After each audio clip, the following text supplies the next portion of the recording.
puedan ver. Vamos a tomar un café virtual con Norberto Jansenson y vamos a charlar un poquito sobre su vida y bueno, sobre su magia y tratar de descubrir el detrás del personaje. Si es que hay un personaje, ¿no? Ya lo vamos a preguntar. Bueno, ya se fue conectando de a poquito la gente. Para no perder demasiado tiempo, voy a directamente tratar de sacarlo en vivo a Norberto. Así no perdemos, que es tirano el tiempo de Instagram. Solicitud. Tengo los auriculares para tratar de que no haya interferencia mientras esperamos que Norberto se vaya conectando. Ahí lo tenemos a Norberto. Hola, ¿cómo estás? Buenas noches. Señor, ¿cómo va? Bienvenido, ¿cómo estás? ¿Bien? Gracias. Bueno, gracias por estar, gracias por tomarte un tiempito para este café virtual que vamos a hacer. Así que agradecido y bienvenido. Con gusto, me estoy preparando un café, así que mientras la gente se conecta, lo hago y me lo sirvo y lo traigo. Estamos igual, ¿eh? Sí, tengo la misma taza y voy a tomar creo que el mismo café. Ahí lo traigo. Bueno, dale, lo tomamos literal, lo vamos a hacer literal, cómo no. Mientras te vas a buscar el café, le damos la bienvenida a todos los que están mirando esta transmisión, a los seguidores de la entidad mágica marplatense y por supuesto a los seguidores de Norberto Jansenson, que nos ha cedido este espacio para charlar y para hacer este café virtual que vamos a compartir, para charlar un poco de su magia, para charlar un poco de su vida y para encontrarnos un poco con el detrás de escena de Norberto Jansenson. Así que son todos bienvenidos a disfrutar y a compartir esta transmisión. Yo ya tengo mi café acá y Norberto se está preparando el de él. De manera que vamos a estar a la par, vamos a estar en igualdad de condiciones. Ahí se escucha de fondo que está revolviendo el café, así que vamos a esperarlo mientras la gente se va uniendo. Hacemos un café virtual para tratar de acortar las distancias que nos pone la cuarentena y bueno, la pandemia. Así que, pero qué pinta tiene ese pibe con el Jaco, probablemente se refiere a vos. No, pues yo no estaba. Pero puede ser porque hay delay que salga de a poquito de esto. Pero bueno, Pablo Paul, bueno, ya aporta seriedad. Nespresso seguro, dice Pablo Paul, sí. Bueno, no hagamos propaganda. Gustavo también, ahí dice gracias por estar, abrazo grande. Bueno, Norberto, bienvenido. La gente se va uniendo de a poquito. Voy a tratar después de hacer una captura de esto para poder subirlo y que quede ahí el testimonio de la charla que seguramente va a estar buena sin lugar a dudas. La idea es charlar un poco sobre tu vida y descubrir, mira, estaba hasta hace un ratito releyendo, que uno guarda cosas, estaba releyendo, después más adelante vamos a hablar un poquito de esto, de unas notas tuyas de allá lejos y hace tiempo, ¿sí? De transformaciones, y tengo acá marcadas algunas cosas que te quiero preguntar. ¿Te acordás el año de estas notas? No me acuerdo del año y no me acuerdo dónde la di esa conferencia tampoco. Si vos te acordás, me harías una alegría recordar. Estoy hace rato tratando de acordarme de dónde fue, pero fue. Fue porque las tengo, o sea que... No, sí, recuerdo la tapa naranja, o sea, obviamente que sí. La tapa naranja, sí, claro, sí. Épocas de no redes como hay ahora, así que bueno, algunas cosas. Bueno, toda la gente te conoce, todos tus seguidores te conocen, los magos te conocen, pero vamos a tratar de descubrir el detrás mientras más gente se va uniendo. Norberto, categoría 71, si mal no... Sí, el 2 de febrero 71. O sea que cumpliste los años hace muy poquito y vaya el saludo. ¿Naciste dónde, Norberto? En Buenos Aires, en la capital. ¿En capital? En Chorena. ¿Barrio? San Antonio, pero barrio Palermo. Es Palermo, Barrio Norte, me parece, Barrio Norte. Palermo, Barrio Norte. Y entrando ni siquiera en tus primeros pasos de la magia, pero ¿te acordás de chico haber visto algún mago, algo que haya desencadenado tu pasión? No sé exacto qué fue lo que desencadenó. Tiendo a creer que uno arma una historia, que a veces armada desde la adultez, cuando incluye los primeros pasos de la infancia, está difícil hacer de la propia historia, salvo que hubiera registros escritos una historia realmente cronológica, real, en donde uno pueda decir tal cosa detonó, porque me parece que a veces uno se olvida de cosas, me parece que a uno recuerda las cosas de una manera que quizás no es exactamente como fue. Por ejemplo, yo siempre cuento que el primer mago que vi se llamaba Dani, era el show de Dani y Tutti Frutti. Tutti Frutti era su esposa y ella era su asistente. Y era un mago que venía a las fiestas infantiles cuando yo tenía 6 años, 5 años, 7 años, a las de mis hermanos también, y a las de algunos compañeritos de la escuela también. A mí me encantaba lo que hacía Dani. Todavía recuerdo que él hacía globología y que, además de magia, que era muy bueno haciendo magia, era un muchacho flaco, de anteojos, pelo oscuro. Nunca más volví a saber nada de él, nunca más volví a escuchar de él.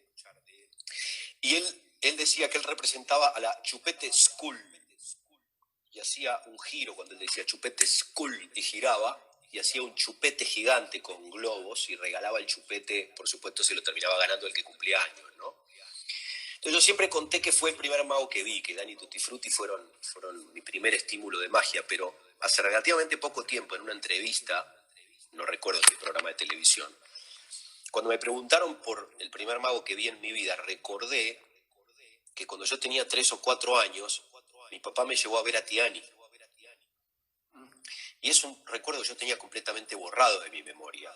De hecho, cuando hace unos años atrás, creo que hace 3 años atrás o algo así, Tiani vino a la Argentina, el circo de Tiani vino a la Argentina. Yo fui con Pablo Guagliano, que nos está mirando y le mando un abrazo, a ver el show.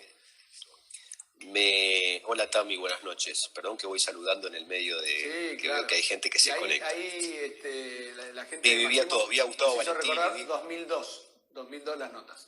Las notas son de 2002. Entonces recuerdo, digo yo, más con la emoción que con la mente, haciendo la fila para entrar a ver el espectáculo de Tiani y mi manito chiquitita sostenida por la mano gigante de mi papá. Este es el recuerdo que tengo del niño que yo era a los 3 o 4 años, mirando, creo que hacia la izquierda, la mano gigante de mi papá sosteniendo la mía. Estaba mi hermano Diego también con nosotros, era muy, muy chiquito mi hermano, debía tener 2 años y pico.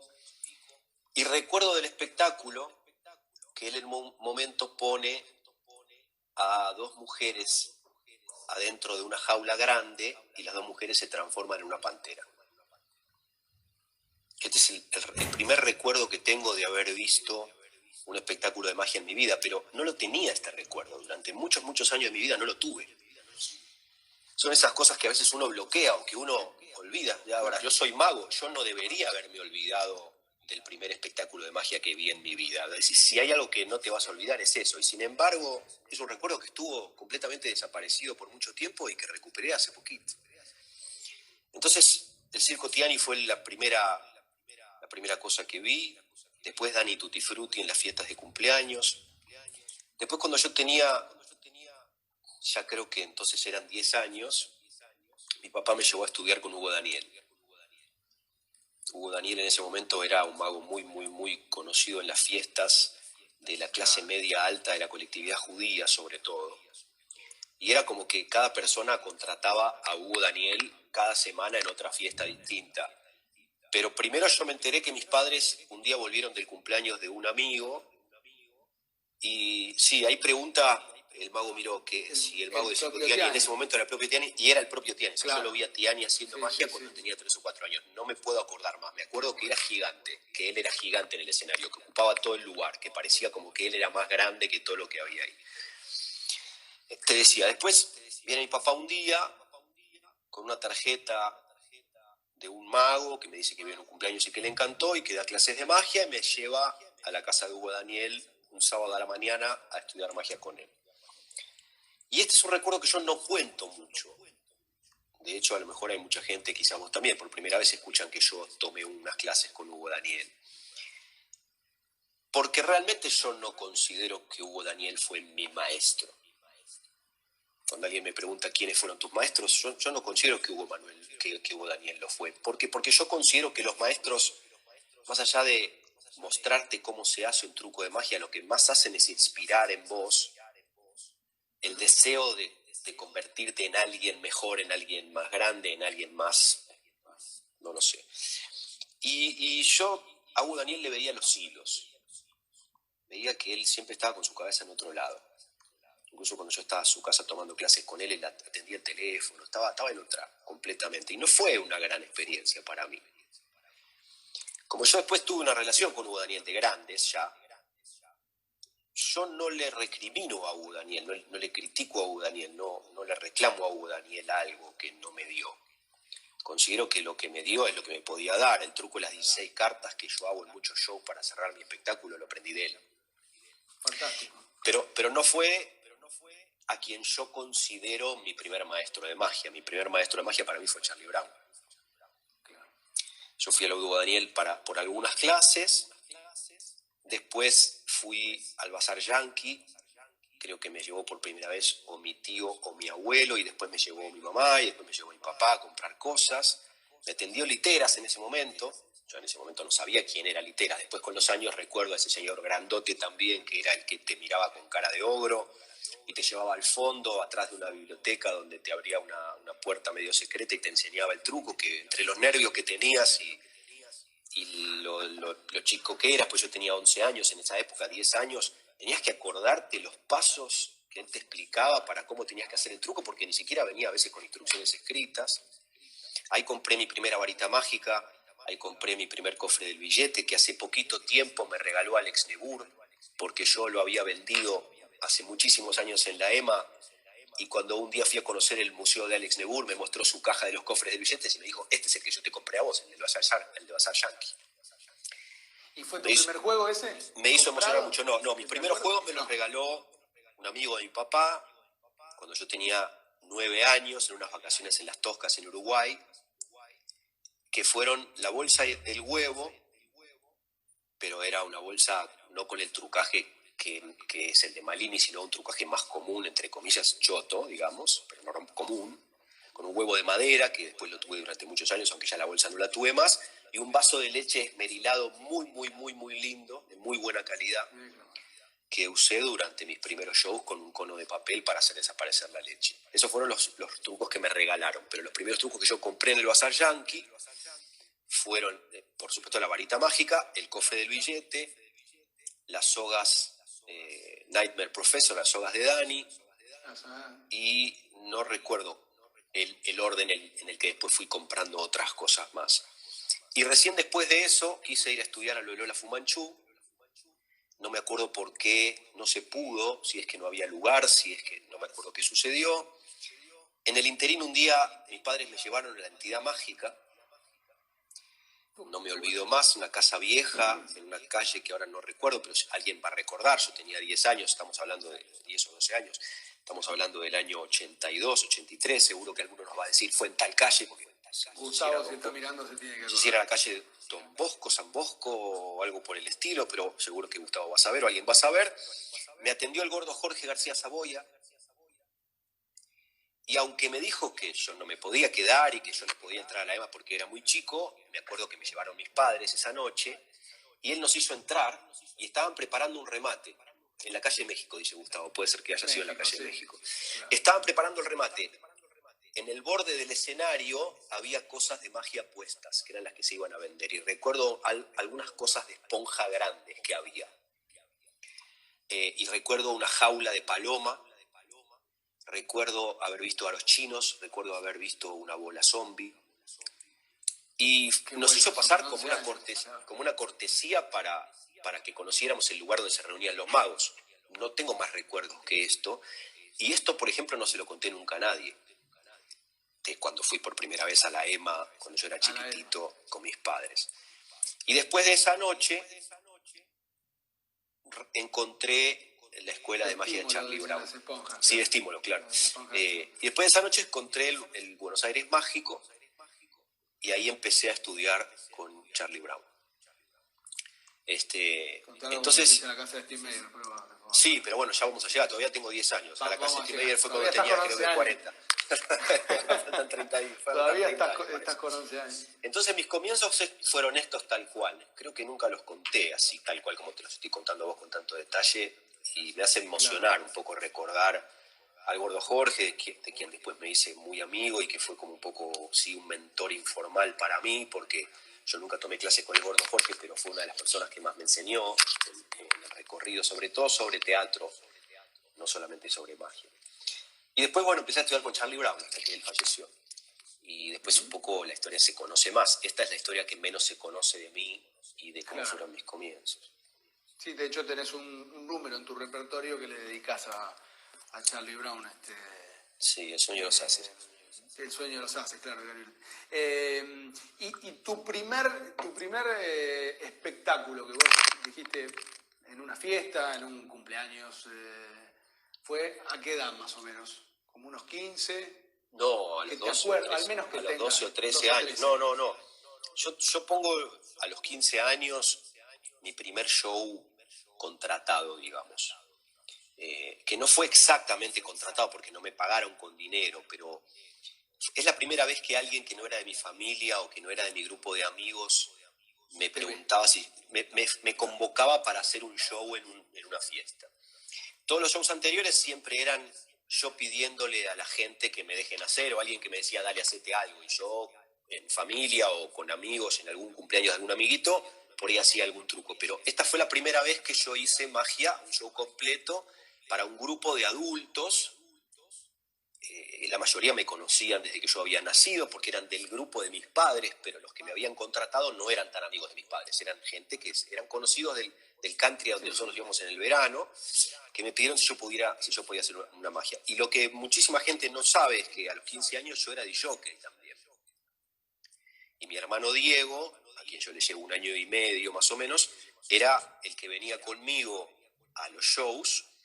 Entonces yo pasaba música durante toda la noche y en un momento lo dejaba a él pasando música, en realidad con un cassette ya grabado especialmente con una lista de temas mientras yo me iba a cambiar, y preparaba el show, venía, hacía el show y después me cambiaba otra vez y seguía pasando música hasta que terminaba la fiesta.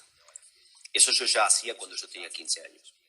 15 años. Y este fue el primer... Ya estabas en el show business, digamos. Ya estaba un poco metido en este mundo y hacía shows así, ¿no? Esporádicos y por pedido de distintas personas. Y a los 17 años fue un compañero mío de la secundaria, Marcelo Melnik, un día me llamó por teléfono a mi casa.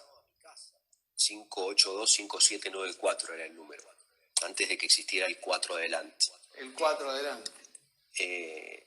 Yo ya tenía 18, yo ya había cumplido 18, ya acababa de terminar la escuela secundaria y estaba por entrar a estudiar en la Universidad de Belgrano. Y me llama Marcelo Melnik un día a la mañana, 11 de la mañana, a mi casa y me dice que quiere estudiar magia conmigo. Entonces yo le digo, mirá, yo no soy profesor de magia, no enseño magia, no sabría ni cómo enseñarte. Me dice, mirá, lo que pasa es que hay un amigo mío que está estudiando magia hace 6 meses con un mago, pero me parece que van muy lento, no me gusta, es un señor mayor que a mí me parece que no me va a gustar, yo quiero aprender con vos, porque vos sos un mago más joven y me parece que tenés otro tipo de influencia, me gustaría que vos me enseñes. Y yo no me lo aguantaba mucho Marcelo Melnik en ese momento. No era un compañero con quien yo había tenido una muy buena relación. Me incomodó su llamado, porque al mismo tiempo me estaba convocando para algo que me entusiasmaba, pero él era alguien que no me entusiasmaba mucho. Yo le dije que sí. Entonces le empecé a enseñar magia. El amigo de él, Fernando Postrodiek, te digo estos nombres porque después vuelven a la historia, estaba estudiando con Tiago en ese momento. Y después de 6 meses que yo le estaba enseñando a Marcelo, su amigo Fernando Postrodiek le dijo que él no podía entender cómo él, que estaba estudiando hace 1 año con Tiago, tenía 2 trucos adentro de su maletín, y Marcelo ya tenía un maletín con cosas y ya estaba haciendo show para los amigos y ya. Entonces Fernando se vino a estudiar conmigo también. Dejó a Tiago y vino a estudiar conmigo. Yo tenía 18 años nada más, yo no sabía ni por si alguno no conoce, hace un paréntesis, por si alguno no conoce o alguien que no está en la magia está escuchando, está hablando de profesores que han sido icónicos, grandes maestros icónicos dentro del mundo de la magia argentina. Sí, yo a Jorge García Saboya lo nombro así y la mayoría de la gente de hoy no lo conoció, no tiene idea lo que Jorge era, lo que Jorge sabía, lo que Jorge representaba para el mundo de la magia, ¿no? Y Tiago lo mismo, fue maestro de grandes magos. Claro. Pero bueno, mis amigos evidentemente eran tan atolondrados como yo y tan entusiastas de lo juvenil como yo, y Tiago venía de otra escuela. Entonces, Fernando también vino a estudiar conmigo con Marcelo. Entonces estudiaban los dos conmigo. Y ellos dos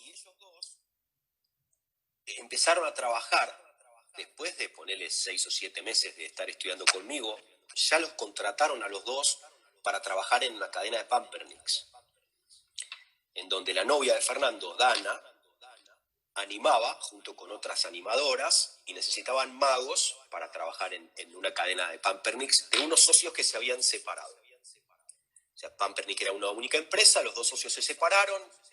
Esta nueva empresa que se formó era de una gente que evidentemente no tenía tanta experiencia como la otra y no tenían magos. Entonces los llamaron a Fernando y a Marcelo para empezar a hacer shows. Y ellos empezaron a hacer shows en las fiestas de Pumpernick en 9 o 10 locales.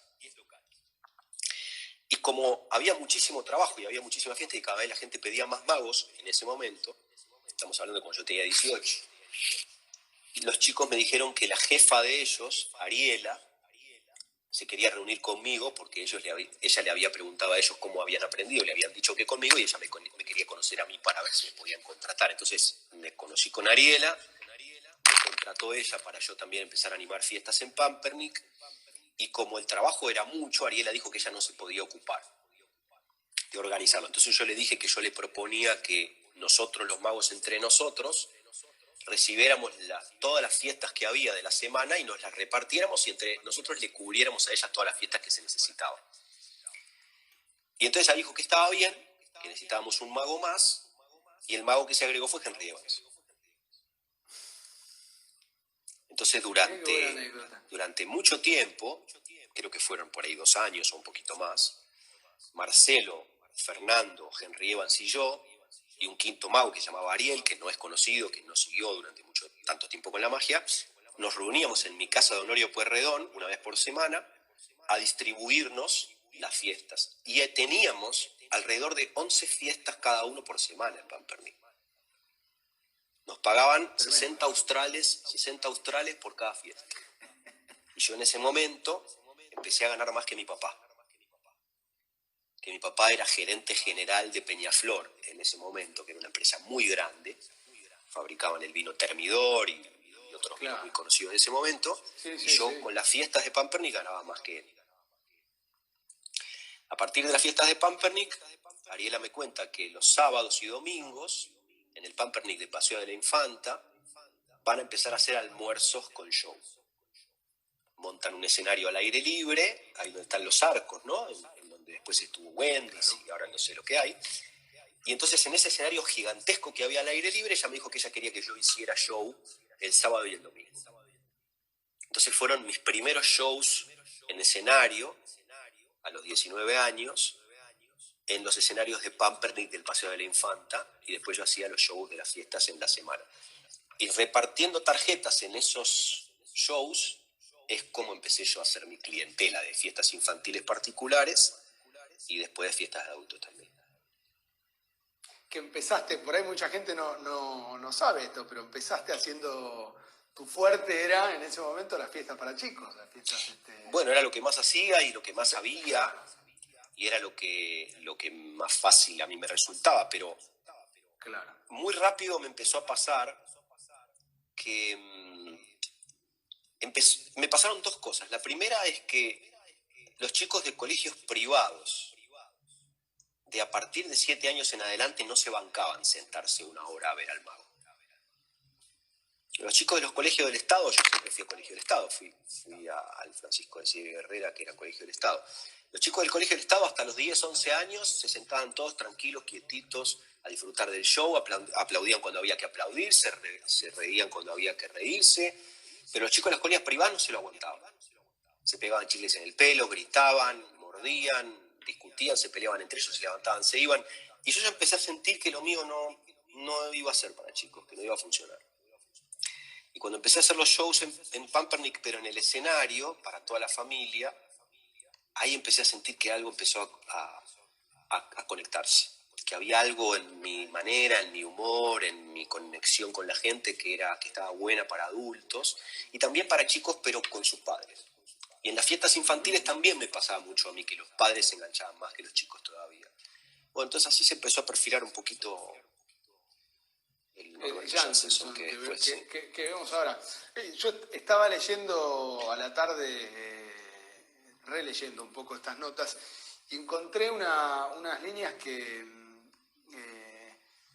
dicen algo así, que era que vos no eras un actor que interpretaba el papel de un mago, sino que eras un mago que rescataba historias, ¿sí? Que rescataba historias que alguien había escrito, que alguien había vivido. ¿Qué es lo que en un momento a vos te hace un clic y te convierte o te reconvierte en el Jansenson que después es el que se conoce ahora y hace tiempo, ¿no? Pero, ¿qué es lo que a vos te hace, precisamente, las notas llaman transformaciones, la charla que dabas se llama transformaciones, qué es lo que a vos te hace ese clic, esa diferencia? Yo la cuento la historia en algunos shows un poco abreviada. Durante muchos años yo sufría porque la gente disfrutaba con el asombro. A mí no me hacía bien, no me ponía contento cuando yo hacía un truco y la gente decía, ¡oh, qué increíble! O sea, no estaba feliz con ese tipo de vínculo. No, a mí no me gustaba que la gente diga que hijo de puta como lo hace. No me sentía satisfecho con esa sensación ni con ese reconocimiento. No me hacía bien. O sea, no era que era poco, era que no era algo que me hacía bien a mí. Porque que no te alcance algo es que te gusta, pero que no es suficiente. Esto a mí no me gustaba que a la gente le pase eso conmigo. Y estaba en crisis, no me gustaba que me pase, no estaba contento. Estamos hablando de cuando tenía 19 años ya, ni siquiera tuvo que pasar tanto tiempo para que hubiera una crisis. Claro. Y lo que me hizo dar cuenta de por dónde o de cómo fue una poesía que dijo Jorge Corona en un cassette de chistes de un show que él hacía en vivo que yo tenía en mi casa y que me puse una noche cuando no me sentía bien habiendo vuelto de un show y quería levantarme el ánimo mientras acomodaba mis cosas de magia. Él hacía su show de chistes verdes, como siempre, y al final del show de chistes verdes, en un café concert, en un cassette que estaba grabado de un café concert con mala calidad, él borracho, porque en ese momento él era un tipo que tenía mucho problema con la bebida, dice, ahora para que no se piensen que soy un borracho maleducado y nada más, les voy a decir un poema en serio y los voy a cagar, decía Jorge Corona. Entonces dijo un poema que a mí me emocionó hondamente y que yo sentí cuando escuché el poema que eso era lo que yo quería que sientan los públicos cuando yo hiciera magia. Yo dije, esto que yo estoy sintiendo en este momento es lo que yo siento que es magia y es lo que quiero que mis públicos sientan cuando yo hago mi trabajo. Entonces me aprendí el poema muy rápido y en el siguiente show en el que me contrataron para trabajar, un show de adultos, al final de mi repertorio, yo le dije a la gente, miren, ahora les voy a decir un poema que para muchos será lo menos mágico de todo el show, pero es algo que yo tengo que hacer, porque si no, para mí no tendría sentido haber venido. Y dije el poema. Y cuando el show terminó, siempre lo cuento esto, cuando en el show cuento esta historia, se me acercaron dos señoras emocionadas y una me tomó en las manos y me dijo, mire joven, queríamos felicitarlo, pero sobre todo queríamos agradecerle. Porque nos gustó mucho lo que hizo, pero sobre todo nos hizo sentido lo que usted contó al final. Porque eso le dio la magia a lo mágico. Eso que usted contó le puso la sensación de la magia a lo mágico. Y yo también sentí la conexión. Y cuando ella me dijo, queríamos felicitarlo, pero sobre todo queríamos agradecerle, eso era lo que yo quería que al público le pase. Yo no quería que el público sienta admiración, yo quería que el público sienta agradecimiento, no porque vio a un genio, sino porque alguien les ayudó a sentir adentro esa conexión de lo mágico, de esa sensación de la conexión con lo misterioso, con lo inefable, como se dice normalmente, ¿no? Y eso quería yo lograr en mi público. Y fue lo que siempre he buscado durante el resto de mi vida. O sea, siempre busco en el público, sobre todo, la sensación del agradecimiento por haberlos ayudado a conectar consigo mismos. Conectar con esa sensación mágica o de niñez o de sensibilidad o de emoción que la mayoría de los magos no es lo que buscan. Sí era lo que buscaba René, pero yo a René lo conocí más adelante. Yo ya quería desde los 19 años provocar esto en el público y empecé a buscar cómo. Entonces me fui a buscar un truco. El cómo es, porque yo lo tenía marcado esto para recordártelo. El cómo es la diferencia que vos, que es lógica y es obvia, ¿no?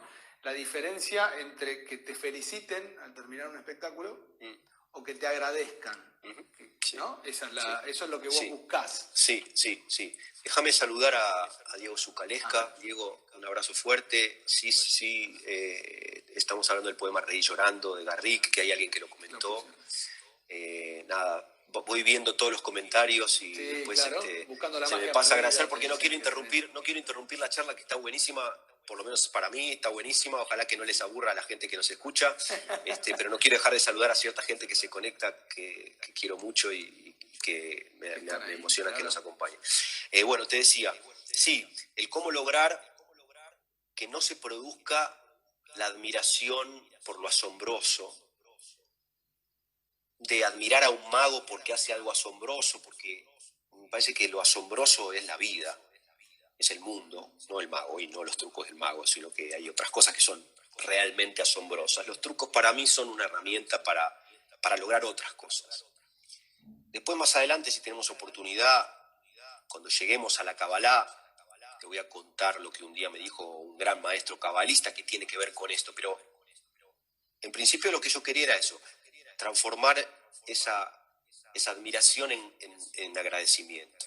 Pero de vuelta, no el agradecimiento vanidoso de vos sos un genio, gracias por regalarnos tu tiempo, no eso, sino específicamente porque la gente pudo lograr abrir aquí adentro algo que cuando miraron dijeron, ahí está lo mágico, ahí estoy.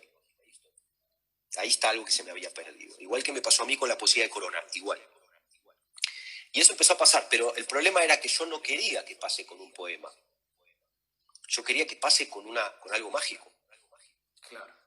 Entonces me puse a intentar buscar un truco de magia con el que yo pudiera amalgamar una historia, y de vuelta, yo a esta altura no conocía a René todavía, que yo pudiera amalgamar un truco con una historia y que eso fuera mi presentación y no el poema de Garrick.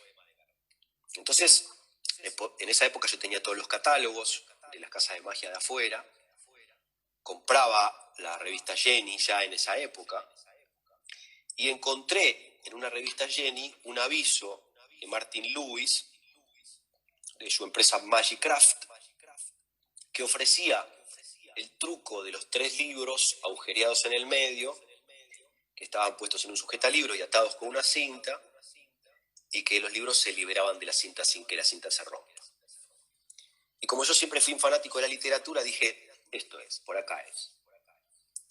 Recuerdo que el truco costaba $350, que en esa época era una fortuna incalculable para mí, porque por más que yo ganaba muy bien en Pampernick, $350 era una fortuna incalculable. Y además había que después ver el tema del envío y el tema de los impuestos, bueno, pero lo pedí. Y en esa época las cosas tardaban. No, ahí Mago Miro, que nos corrige todo y nos aclara todo, dice Magicraft es era David Mendoza. No es. Magicraft con C es David Mendoza, pero Magicraft con K es Martin Lewis. Martin Lewis. Pero me gusta que está prestando atención. Sí. Entonces te decía, me llegaron los libros, los tuve que ir a buscar a la aduana. En la aduana, desde que yo tenía 17 años, iba a buscar cosas que venían de Tannens, que siempre te acostaban porque te cobraban la orden entera, pero te mandaban 2 cosas porque el resto no las tenían. Eso hizo Tannens durante toda la vida con todo el mundo. Entonces, de 15 trucos que pedías te mandaban 2, te dejaban en back order los otros, pero te los cobraban, y había algunos que nunca te los mandaban. Bueno, la cuestión es que, y tengo una anécdota muy divertida con algo que me llevó a la aduana, que fue una de mis peores experiencias de traer algo de afuera. Pero en este caso me llegaron los libros, me los puse ahí arriba de un aparador que había en mi casa y me sentaba todos los días con un papel en blanco a tratar de escribir una historia. Y ahí apareció la historia que se llamó El secreto de Sahili, que era la historia en que yo contaba que había un mago que se llamaba Sahili, que él no quería hacer trucos, que él quería hacer magia verdadera, y que él le habían dicho que había una manera de hacer magia que era sin trucos y que la buscó durante toda la vida y se murió antes de poder encontrar ese secreto. Pero que dejó, cuando se murió, una carta para mí, que era su discípulo, en la que decía que en 3 libros que él había dejado atados en un sujetalibros, en esos libros estaba el secreto de la magia verdadera. Pero que solo se podía leer ese secreto si uno lograba abrir esos libros sin romper la cinta y sin desatarla. Entonces que yo un día tuve un sueño, contaba yo, soñaba que yo era mago, soñaba que estaba en un gran escenario y soñaba que mi maestro Sahili estaba en la platea viéndome y que yo tenía los libros arriba de la mesa y que de alguna forma, sin saber yo cómo, yo chasqueaba mis dedos y solo por ese chasquido y porque yo creía en la magia de verdad y porque mi maestro estaba ahí, los libros se liberaban de la cinta y entonces yo podía encontrar el secreto que mi maestro... Sí. Este fue el primer truco que yo hice junto con una historia. Elabora eso. Esa fue tu primer número elaborado, digamos. Tu primer número como Jansenson, digamos. Como el Jansenson que se conoce, que conocemos todos, ¿no? Y después ahí Fede dice que es el libro que yo escribí, se llamaba El secreto de Sahili, que efectivamente es así, porque el primer libro que yo escribí, además el libro estaba agujereado desde la tapa y todas las hojas, y había una cinta naranja que pasaba, y el libro venía atado. Entonces para poder leer el libro tenías que desatarlo, sacar la cinta y leer el libro. Y en la portada estaba la foto mía con los 3 libros del secreto de Sahili. Ese es como tu primer número ya elaborado y como ahí es donde haces el vuelco, digamos. El puntapié inicial del la transformación, después, sí, ¿no? Sí. La transformación. ¿Y cuánto tiempo pasa hasta que conoces a René? Enseguida, porque esto fue cuando yo tenía 19 o 20 años. A los 21 yo viajé a Lausanne, al FISM, y en el FISM por primera vez yo vi a René en vivo trabajar. En el FISM que ganó Juan Mayoral con su acto de escena. En una gala de close-up trabajaba Debbie Williamson, que yo nunca había visto en vivo. Trabajaba alguien más que no recuerdo quién era. Yo había viajado con Henry Evans, él iba a competir por primera vez. Estábamos juntos en la habitación de hotel con él, hicimos juntos ese viaje. El primer día del congreso, él no fue al congreso, se quedó en la habitación ensayando. Y yo vi a Lennart Green el primer día en la competencia. Y cuando yo volví a la habitación del hotel, dije, Henry, no hace falta que practiques más, o sea, no tenés chance, acabamos de ver al campeón mundial de físico. Porque no podíamos creer lo que Lennart Green había hecho. Y en ese congreso, en la gala esta que te digo, la gala la cerraba René Lavand. Con un acto de 10 minutos, ponele, algo así. Sí. Y yo lo había visto a René en la tele, en el programa Monumental Moria, antes, pero nunca lo había visto en vivo. Cuando lo vi en vivo, me pasó realmente algo que es que me atravesó. Y entonces, al año siguiente, que el 92, René se presenta por primera vez en el Bar Mágico. A lo mejor las fechas que yo estoy diciendo no son precisas, pero aproximadamente.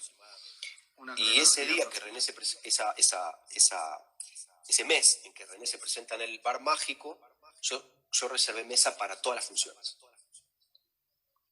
Entonces invité a mis hermanos y a nuestras novias para la primera función, a mi papá, con la mujer con la que estaba mi papá en ese momento, Raúl Portal, que estudiaba magia conmigo, el conductor de televisión, que en ese momento estudiaba magia conmigo con su mujer, no me acuerdo quién más estaba en la mesa, y después para las otras funciones también. Y en la primera función, que yo fui con mis hermanos y nuestras novias, yo le pedí al encargado del lugar, que no me acuerdo quién era, que me lo presentara a René porque yo le quería pedir que él me enseñe, que él sea mi maestro. Y esta es una historia que también cuento en el show, que es que yo fui al camarín y René me sacó patadas.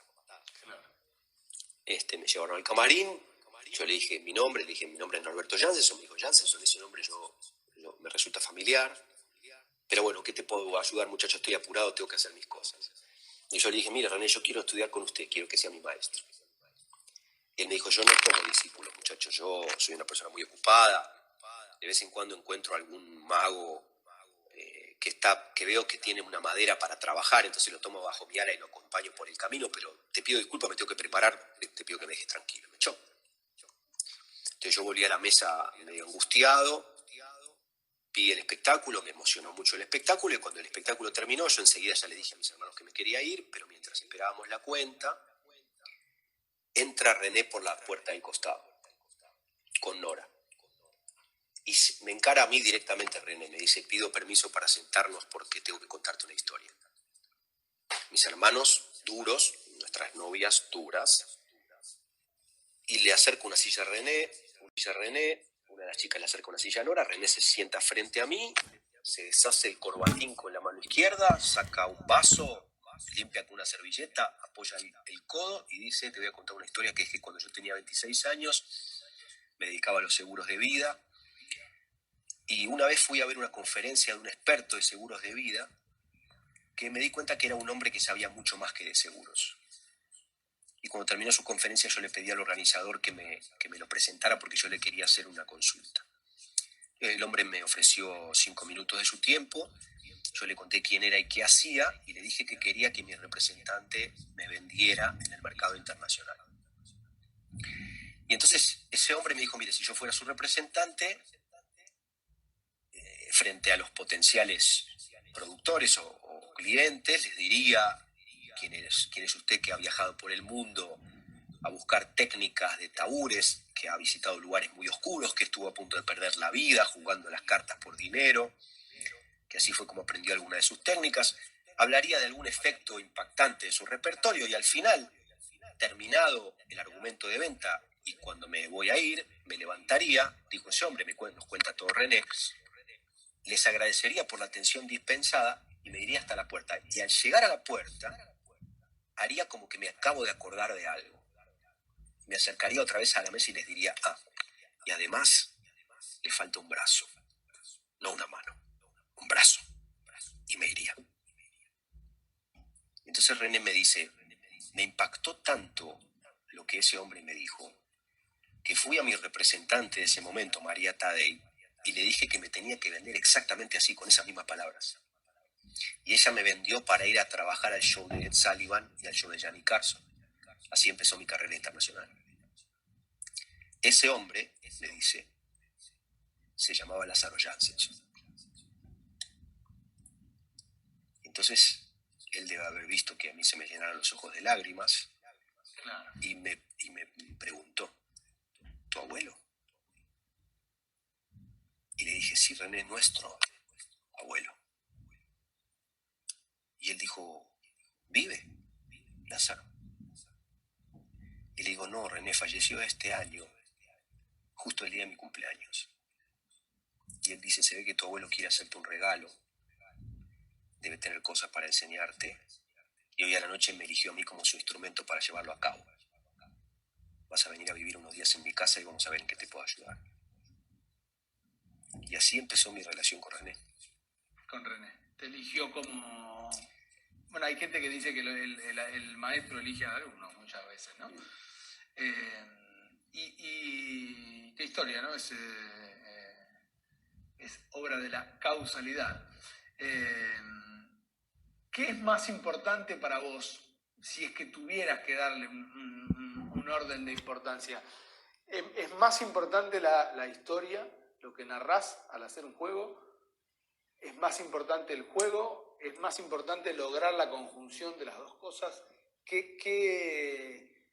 Mira, si yo puedo elegir si la historia es más importante o el juego es más importante... No te quise poner en el brete de... No, pero está buenísima la pregunta porque tengo una respuesta que nunca di y que vos me ayudás a encontrar dentro de mí. Si yo logro, un abrazo a Marcelo Ruiz Díaz, que está también compartiendo con nosotros. Sí, estaba Ángela también. Si yo logro discernir si es más importante la historia o el efecto, es porque la composición está mal armada y lo que yo quiero presentar está descompensado. En realidad, si yo logro hacer bien mi trabajo, la historia y el efecto tienen que ser inseparables una cosa de la otra. No puede existir una cosa sin la otra.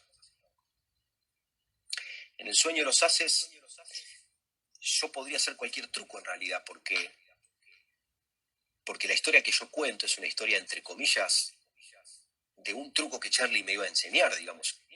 Era El sueño de los haces, pero podría hacer cualquier otro truco y el público no se daría cuenta. Si yo el día de mañana me quedara sin el Jimmy para hacer El sueño de los haces y tengo que hacer otro truco, lo podría hacer y el público no se daría cuenta. Claro. Pero la realidad es que la historia que ya se llama El sueño de los haces y el efecto y la música que justo en el momento en que los haces se dan vuelta tiene los golpes exactos, casi yo te diría sería una profanación cambiar una palabra de la historia, un movimiento del efecto, o sea, y también lo que eso ha producido a lo largo de los años. La gente no se acuerda del truco de los haces, la gente se acuerda de la historia de Charlie Brown. De la historia. La gente me dice, vas a hacerlo de la historia de tu maestro Charlie Brown, ¿no? Cuando el público, viste que a veces dicen que la palabra virome determina a cualquier bolígrafo que nosotros usamos para escribir, pero virome es una marca.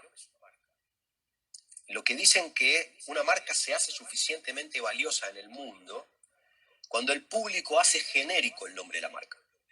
Cuando el público ya llama virome a todos los instrumentos de escritura que hay que funcionen con el mismo sistema. Entonces yo digo que cuando tu truco empieza a llamarse como se llama la historia, es porque ya no se pueden separar. Y porque lo que vos hiciste trascendió en el recuerdo del otro, no por el impacto del truco, sino por la composición. Entonces, en el caso del sueño de los haces, la gente no se acuerda del truco en el que los haces se reúnen al final. Y si vos les preguntás qué pasa con el truco, la gente tiene que hacer un esfuerzo para recordar. Pero la gente se acuerda que mi maestro se murió el día antes de enseñármelo. Y esto es lo que yo creo que es cuando se traspasa el lugar de ser el asombrador nada más, a ser el que produce en el otro un impacto que me parece que es mayor y más profundo. Claro. Pero ¿qué es primero al momento de la creación? O puede ser indistinto, ¿no? ¿Es primero la historia, que después va con el juego? En el caso este del sueño de los haces, probablemente primero la historia quizás, pero ¿qué te surge primero? ¿O no tenés no es siempre igual.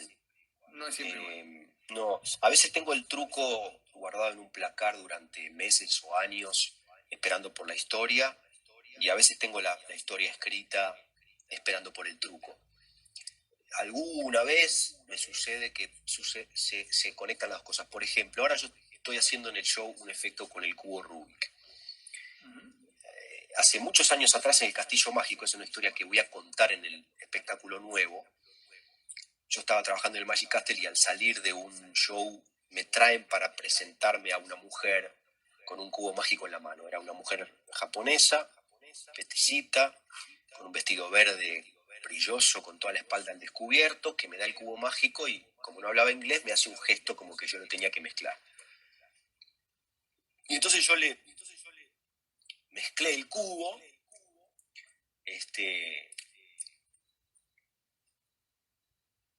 y luego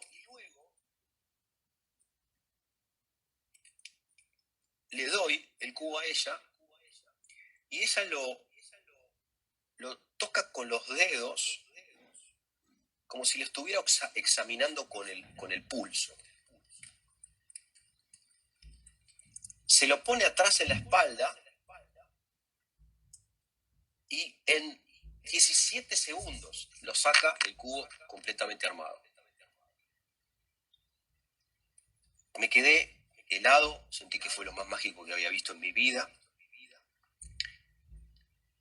La mujer después se fue, yo dije, yo tengo que hacer esto, tengo que lograr esto.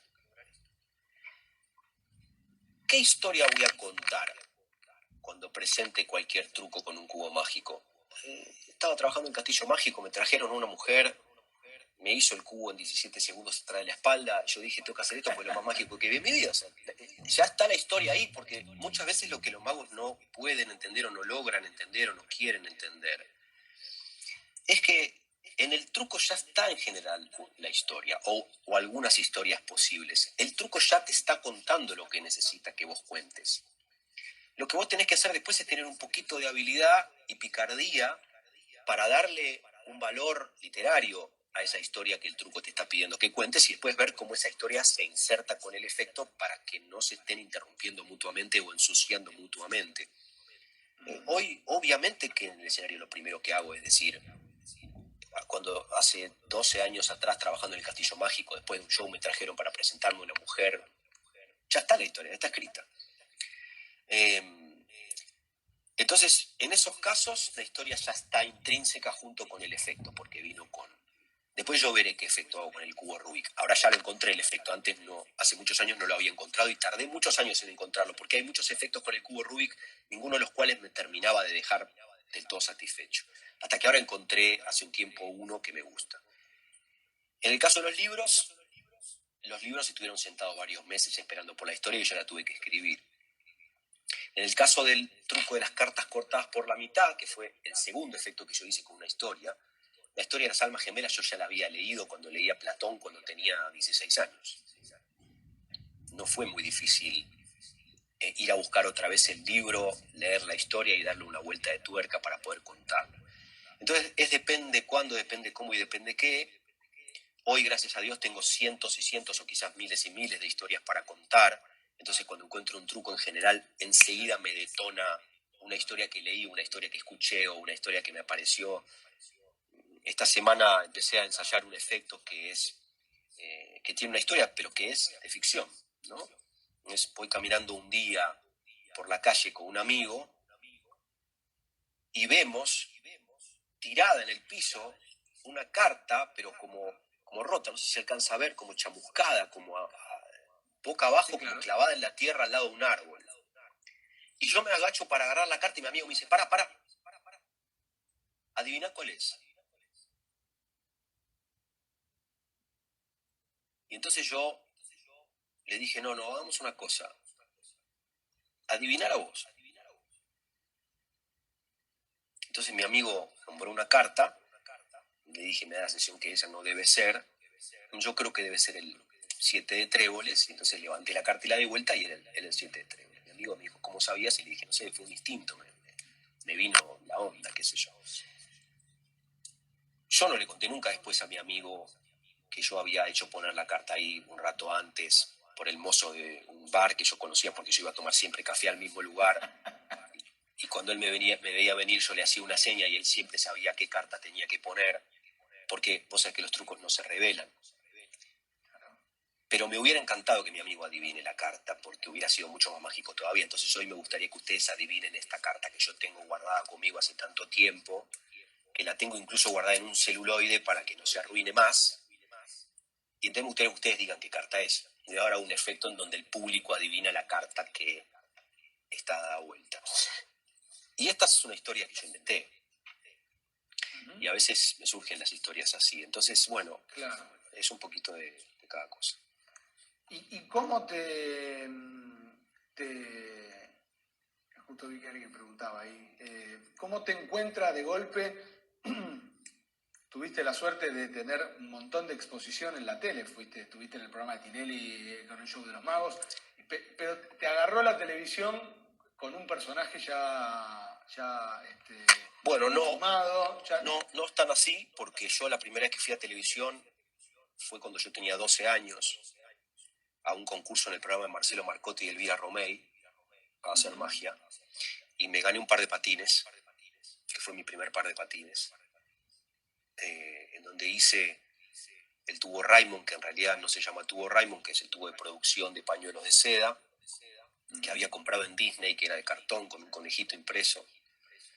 Y creo que hice las bolas de esponja en ese momento, no me acuerdo. Y después fui otra vez, cuando tenía 17 años, con mis compañeros de la escuela, al programa Control Remoto de Macu Mazuka, a hacer magia en el programa y ganamos un viaje a Bariloche en ese programa porque vos competías contra otra división de otra escuela y nosotros ganamos. Entonces hice un show de magia en ese programa. Y yo fui a muchos programas de televisión mucho antes de ir a lo de Tinelli. Sí, tuviste un programa con Mauro Viale y demás, pero me refiero a que te agarra una exposición súper masiva de golpe con el programa de Tinelli, creo yo, que es cuando... Sí, yo creo que fue como algo que fue muy progresivo, que fue como René hubiera dicho imbricándose de una forma bastante orgánica. Te digo por qué lo pienso así. Creo que el primero que me llevó a mí a un programa de televisión de adultos fue Eduardo Esteban cuando yo tenía 17 años.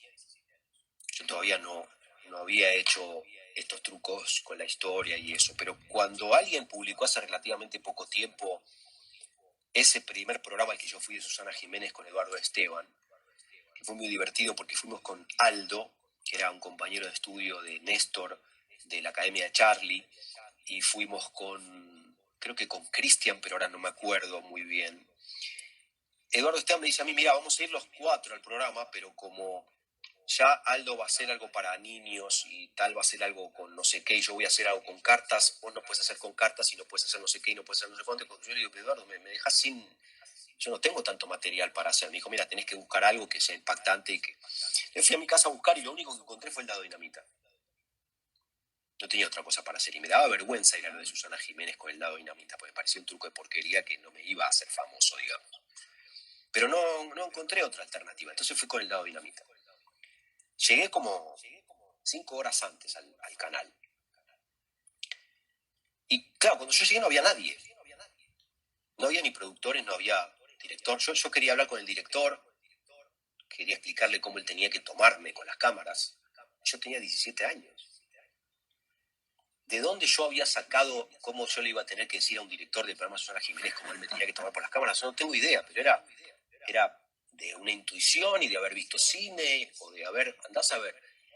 No, llegó un director a las 3 horas, me dijo, andate al bar. Llegó un productor, andate al bar, acá no hay nadie todavía.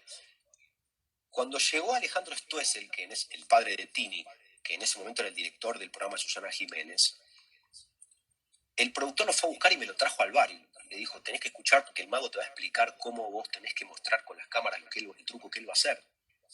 Y Alejandro Stoessel se cagó de la risa y dijo que el mago me va a explicar a mí cómo yo tengo que tomarlo con las cámaras. Y entonces el productor le dice, mira, tienes puesto un chaleco que es como el tuyo, ¿no? ¿Es de Vitamina ese chaleco que tenés puesto? Sí, le digo, en ese momento Vitamina había sacado una línea de hombres que era como muy fashion, digamos, era como ropa muy canchera para hombres. No cualquiera se compraba una ropa en Vitamina porque la ropa medio como más jugada y había un chaleco negro de terciopelo que yo me había comprado que estaba buenísimo que me llevé al programa. Y entonces Alejandro Stoessel dice, sí, es el mismo que tengo yo. Y dice, bueno, tenés que escuchar al mago porque él lo eligió, el chaleco, y a vos te lo regalaron. Eso quiere decir que él tiene mejor gusto que vos.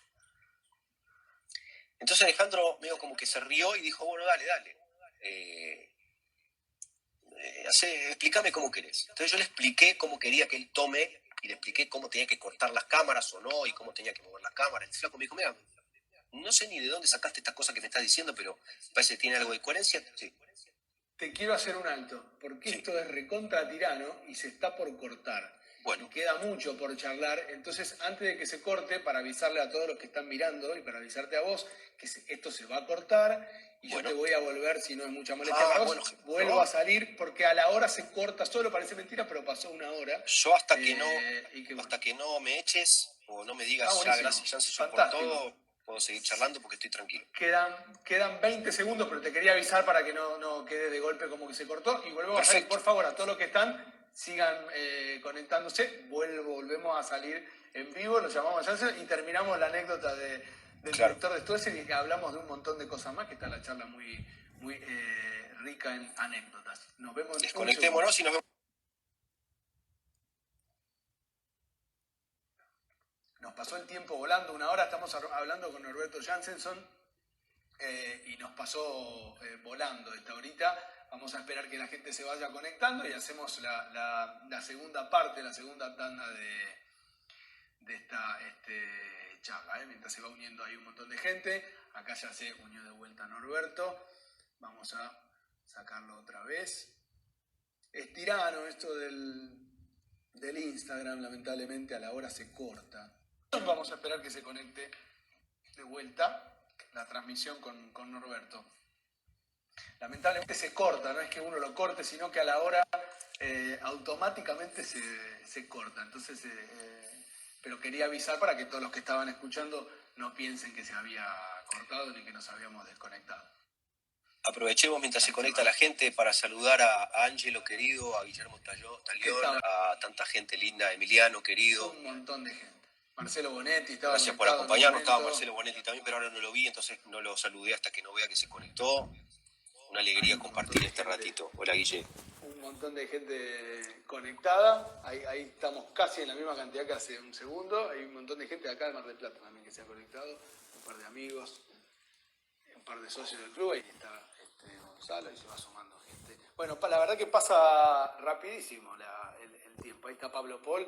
Así que otra vez está la seriedad en la charla. Arek, dear, tengo que hablar en inglés porque habla en inglés. Arek, dear, it's a pleasure to see that you are connected. We are speaking Spanish. I'm telling stories about my life, magical life. We are speaking with a magician friend from Magic Club here in Mar del Plata, which is a beach in Buenos Aires. So I switched to Spanish, and I talk to you soon. Un abogado, un amigo, mago sí. Y amigo, abogado de inmigraciones, a quien conocí justamente en el Magic Castle en Los Ángeles. Y nos hicimos muy amigos hace muchos años atrás.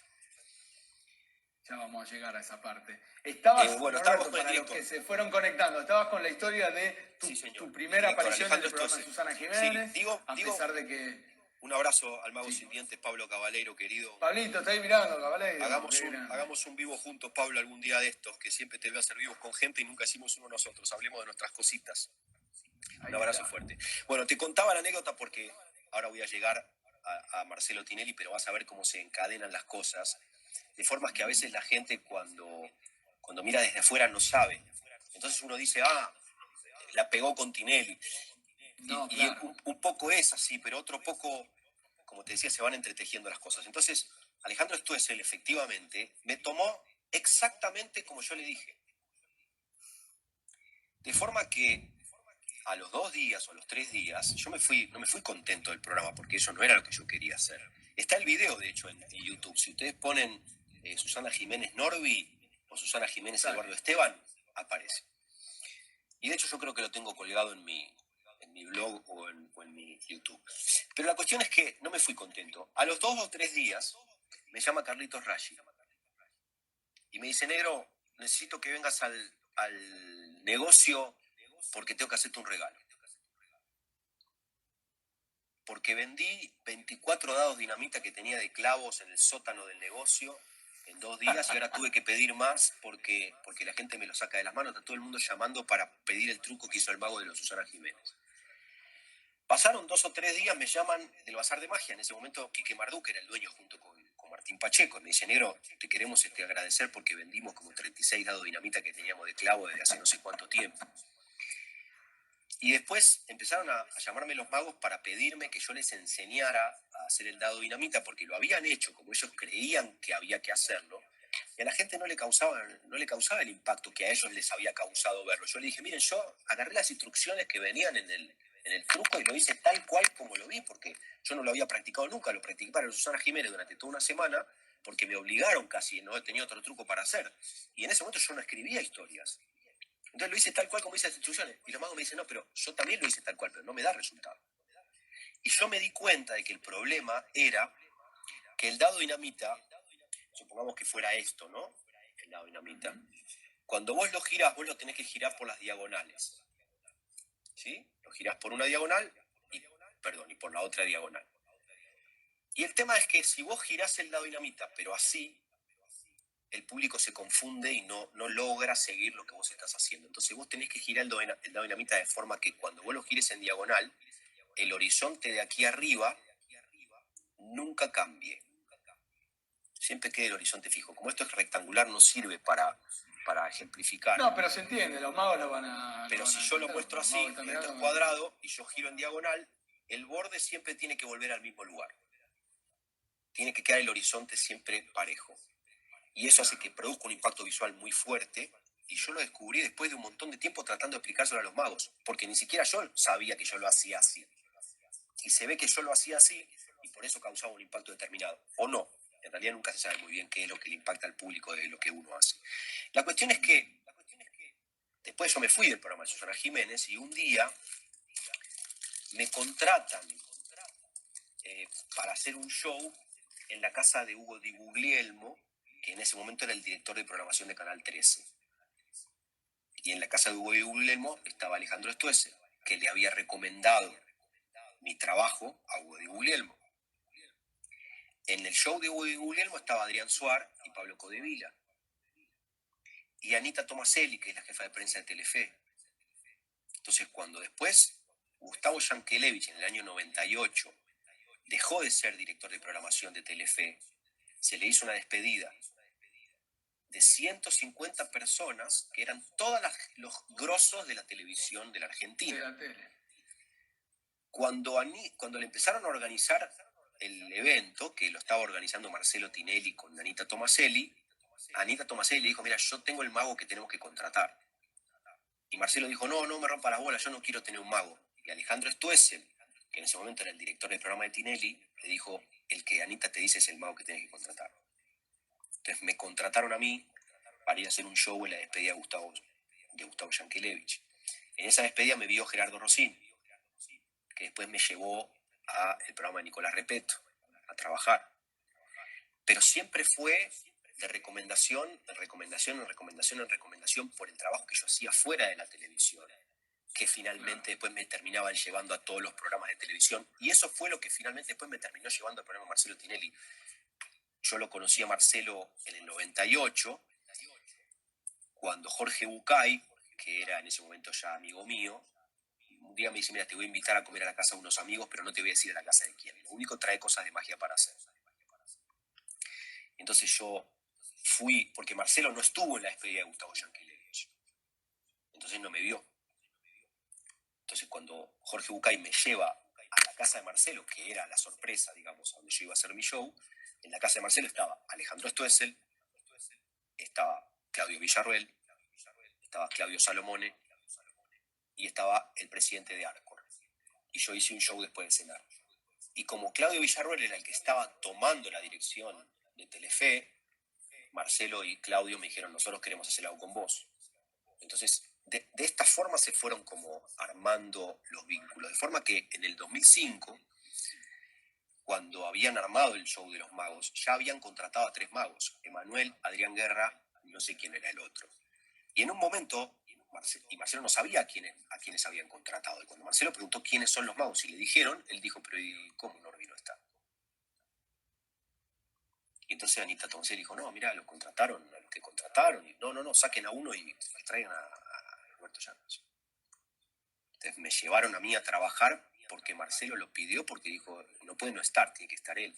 Entonces como que esto no vino de otro lado, vino de algo que se fue tejiendo de a poco desde muchos años antes. Imagínate que desde el 1996 o 97 yo ya iba al programa de Rosín, yo ya iba al programa de Nicolás Repeto, yo ya fui al programa de Susana Jiménez, yo ya iba a un montón de otros lugares, y lo de Tinelli fue, entre comillas, como una especie de consecuencia inevitable de acuerdo a lo que había sucedido antes.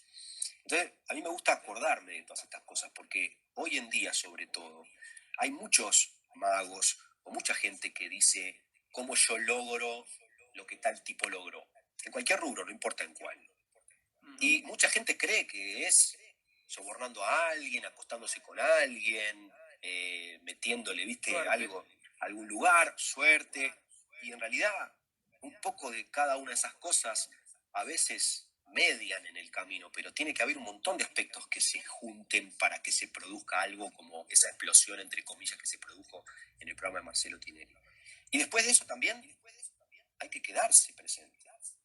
Porque Claro, vos podés tener ese exitazo en lo lo de más Marcelo difícil. Tinelli, como muchos fueron campeones mundiales, y después el mundo no supo nada más de ellos nunca más. Vos tuviste tu American Idol o tu America's Got Talent, y después por algún motivo la gente no te llamó más. Si vos sos un tipo irresponsable, si vos sos un tipo soberbio, si vos sos un tipo irrespetuoso, si vos no sos puntual, si vos no sos prolijo, si vos no sabés conversar fuera del ámbito de lo que es tu trabajo con gente con la que te relacionás, muy difícil que esa gente después te siga llamando o se acuerde de vos y te sigan llamando. O sea, no es tan fácil que te mantengas dentro de un ambiente. Una vez leí, perdón que a veces las respuestas se extienden un poco, pero No, porque no. digo cosas que me parece tienen sentido, ¿no? Cuando Twitter se hizo muy popular hace unos años atrás, yo me compré algunos libros que explicaban cómo lograr tener presencia en Twitter. Y un tipo dijo, entrar a Twitter es como entrar a una fiesta en donde al único que vos conocés es al anfitrión. Y llegar tarde a la fiesta. Y la fiesta ya está armada. Entonces cuando vos entrás, si el anfitrión no está cerca, no está disponible, medio como que estás ahí y te acercás a la barra para pedir algo para tomar, pero la gente está en grupitos ya charlando de sus cosas. Entonces imagínate un tipo que entra a la fiesta con sus tarjetas personales en la mano o con panfletos en la mano, ¿no? Y empieza, ¿qué tal? Miren, yo soy, les voy a mostrar, les quiero... La gente te mira como diciendo, este flaco, ¿qué es este trastornado? ¿Qué quieres, flaco? Andate, estamos ocupados. Imagínate si vos entrás a un lugar donde se está hablando de un tema, hablar de otro tema que nada que ver. Interrumpís lo que están hablando para hablar de otra cosa y ni siquiera te presentás. Bueno, mucha gente intenta meterse a las redes sociales, pero en otros momentos a la televisión así. Diciendo, mira, te vengo a ofrecer lo mío, te vengo como a vender. Y la gente que está en una fiesta no está para comprar, ni para vender, está para disfrutar. A lo mejor venden y compran en otro momento, pero en la fiesta no. Entonces, cuando vos llegas a una fiesta, lo mejor que puedes hacer es acercarte de forma modesta a algún grupo que te parezca que escuchás que están hablando de un tema que tiene algo que ver con vos, y te quedas callado un ratito y vas escuchando, y a lo mejor en algún momento alguien te dice, vos, perdón, ¿qué opinás al respecto? Entonces puedes decir, bueno, no, de acuerdo a lo que están diciendo, yo creo que... O a lo mejor en algún momento alguien está preguntando algo que justo vos sabés la respuesta y vos podés decir, miren, si no le molestas, yo creo que puedo aportar una respuesta. Entonces, si están hablando de cine y vos sos un cinéfilo y alguien dice, votemos cuál es la mejor película de Tarantino, puedes levantar la mano y decir, para mí Kill Bill. Pero si vos te metés en un lugar de energía eólica y no sabés de qué están hablando, ¿a qué vas a meterte ahí? ¿Qué vas a hacer? ¿Y cómo los vas a conquistar? Y un poco creo que el ambiente de la televisión, el ambiente del teatro, hay muchos ambientes, es un poco así. A veces los magos, ahora hablamos de gente con la que nosotros tenemos más que ver, se quieren meter de prepo a hacerse famosos o a conquistar ese ambiente. Y de prepo no se puede hacer. Entonces me parece que yo pude relacionarme de manera humana con algunas de las personas que forman parte de ese medio y sostener esa relación a lo largo de los años. Y eso hizo que mi nombre estuviera más presente a la hora de elegir a quién llamamos. O que estuvieran mejor predispuestos a la hora de que mi agente de prensa los llamara para decirles, necesitamos promocionar un show, y digan, sí, sí, dale, que vengan, claro, por supuesto. Y hasta tuviste tu propio programa. Sí. Ahora contame de eso, pero ¿y cómo sentís que te cambió la tele? ¿Te cambió la televisión a vos? Aprendí mucho en la tele y me gusta mucho ir a la tele. Al principio lo padecía mucho y ahora siento que lo disfruto mucho cuando voy. El otro día justo hablaba con unas chicas que trabajan conmigo y les decía que yo voy hace más de 35 años a la televisión. Es una carrera, 35 años, en que te siguen llamando para los programas y que te seguís encontrando con los mismos camarógrafos que hace 30 años o que hace 25 años o que hace 22 años tomaste mate con ellos o compartiste con ellos fuera de cámara algo. Creo que la televisión te hace mejor comunicador, porque en el teatro vos podés perder el tiempo y podés tener baches. La televisión no te perdona los baches, la televisión no te perdona que no seas concreto en lo que tenés que decir, la televisión no te perdona que no vayas al ritmo que va el programa. La televisión no te perdona que seas insensible ante la gente que ve el programa. Vos cuando vas a cada programa vas a otro mundo. Cuando vos vas al programa de Pura Química no te encontrás con el mismo tipo de público que cuando vas a lo de Mirta Legrand a almorzar.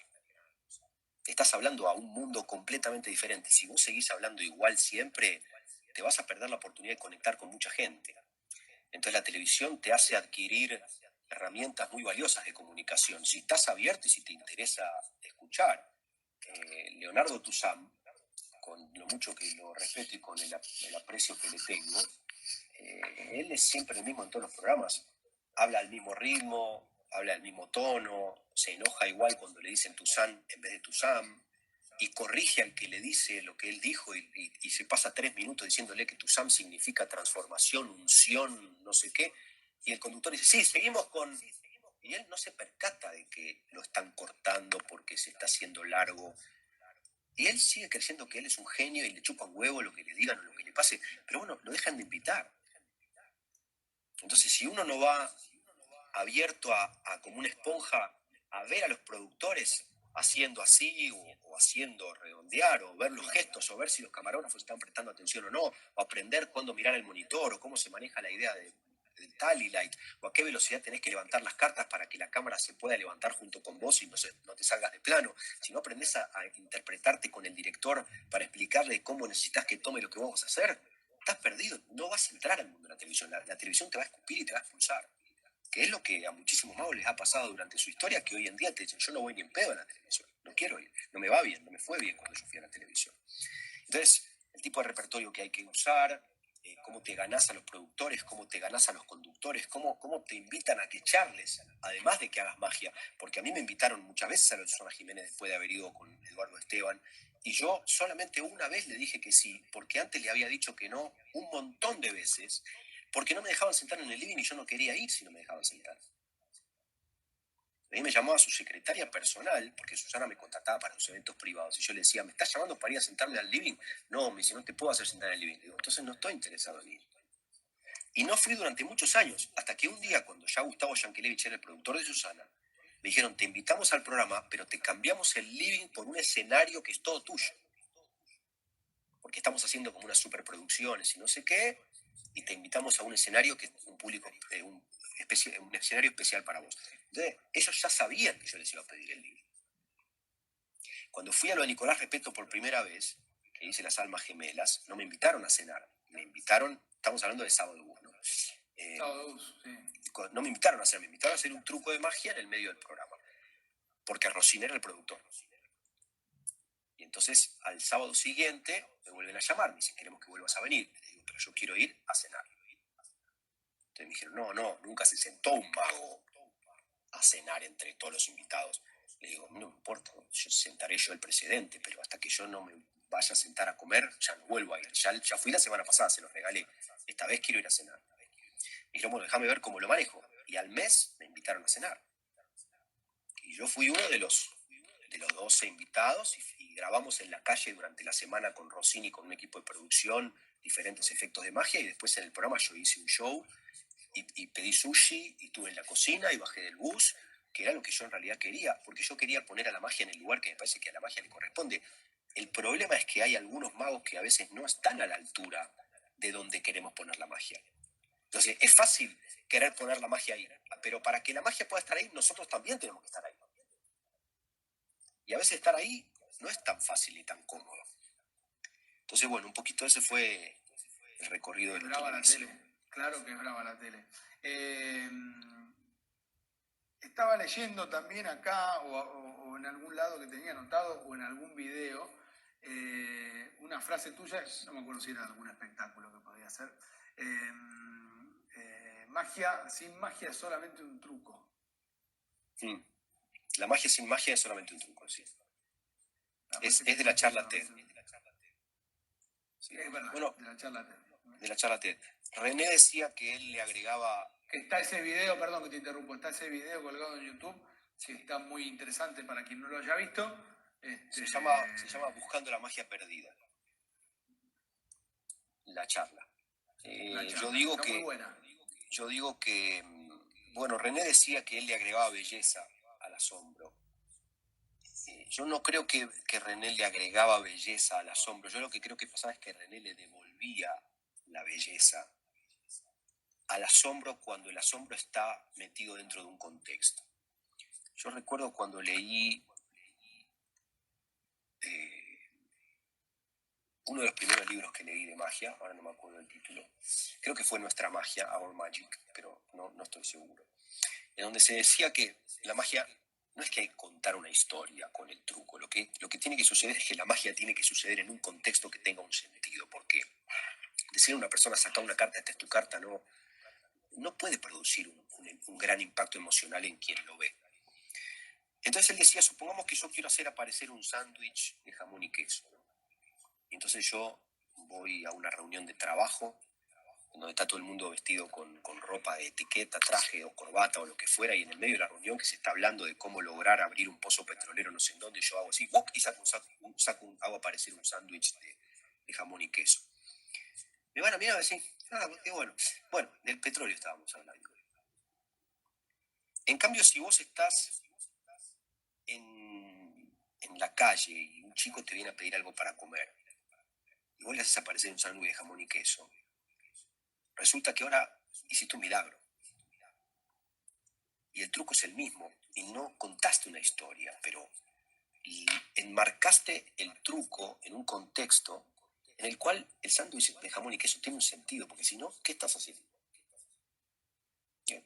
El problema con el que se enfrentan la mayoría de los magos es que la magia es una de las herramientas de comunicación en el mundo del entretenimiento más fáciles de adquirir que hay, en el sentido de que aprender a hacer un truco es infinitamente más fácil que aprender a tocar una sonata de Beethoven o bailar una coreografía de Pina Bausch o esculpir X obra, ¿no?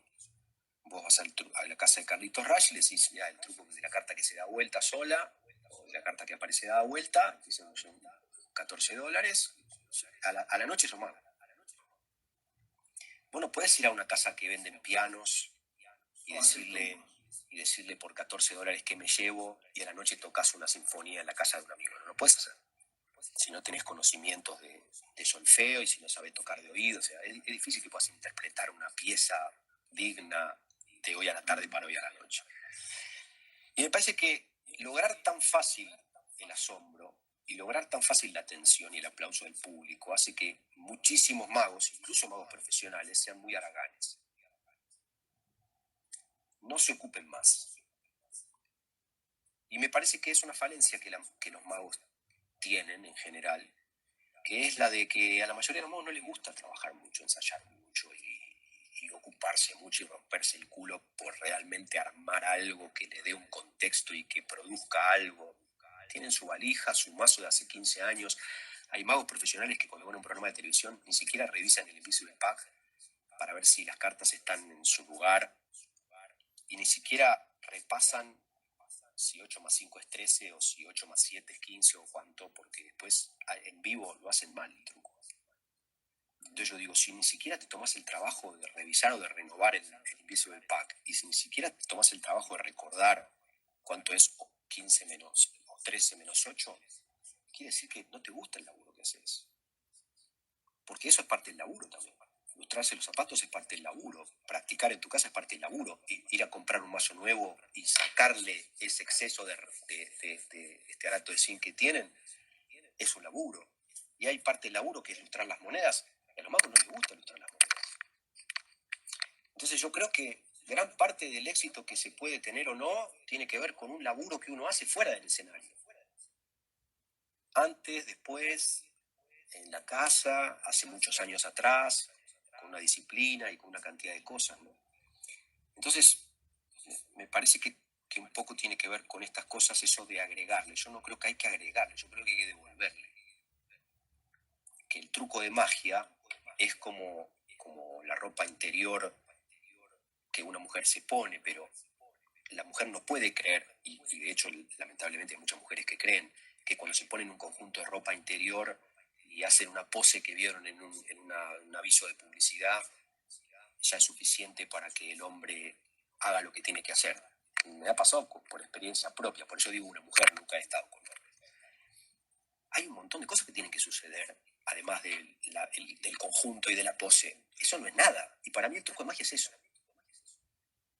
El truco que vos comprás en la casa de magia es eso, es el conjunto espectacular de ropa interior y la pose. Muy lindo para un calendario, pero para producir realmente una emoción y un intercambio y una intimidad y una explosión de algo, se necesita un montón más. Y me parece que el mago con su público tiene que construir esa intimidad, tienen que construir ese vínculo, tienen que construir esa magia. Entonces creo que al truco pelado que compras en la casa de magia hay que devolverle muchas cosas que se le han quitado. ¿Quién se las quitó y cuándo? Tendremos que hablar durante un mes para poder hablar de esas cosas.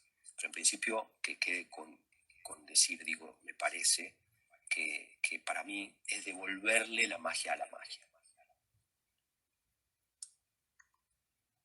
Qué bueno. Y si tuvieras que, hay una parte que nos salteamos, que es de tu adolescencia, cuando fuiste también, no sé si adolescencia, pero cuando fuiste el mago del Parque de la Costa y esa parte. Bueno, era el principio de mi de adultez, Disney, ¿no? Sí, eso ya era mi adultez, porque yo trabajé en Disney en el 94 y 95. Recuerdo la anécdota mucho porque un día en un remate, no me acuerdo quién en ese momento anunció, creo que fue Ray Francas, que anunció que había un casting para Disney. Y yo decidí no ir. Y fueron 30 y pico, 40 magos. Y a la semana siguiente, también en la EMA, dijeron que había sido una porquería, que los habían tratado mal, que les habían ofrecido miseria de dinero y que finalmente no habían elegido a nadie y que habían ido a perder el tiempo y qué sé yo. Yo dije, menos mal que no fui. Y creo que a las 2 semanas voy a hacer un show a la casa de una persona, una clienta, y cuando el show termina, la clienta se acerca y me dice, mira, me gustaría presentarte a una amiga que quiera hablar con vos.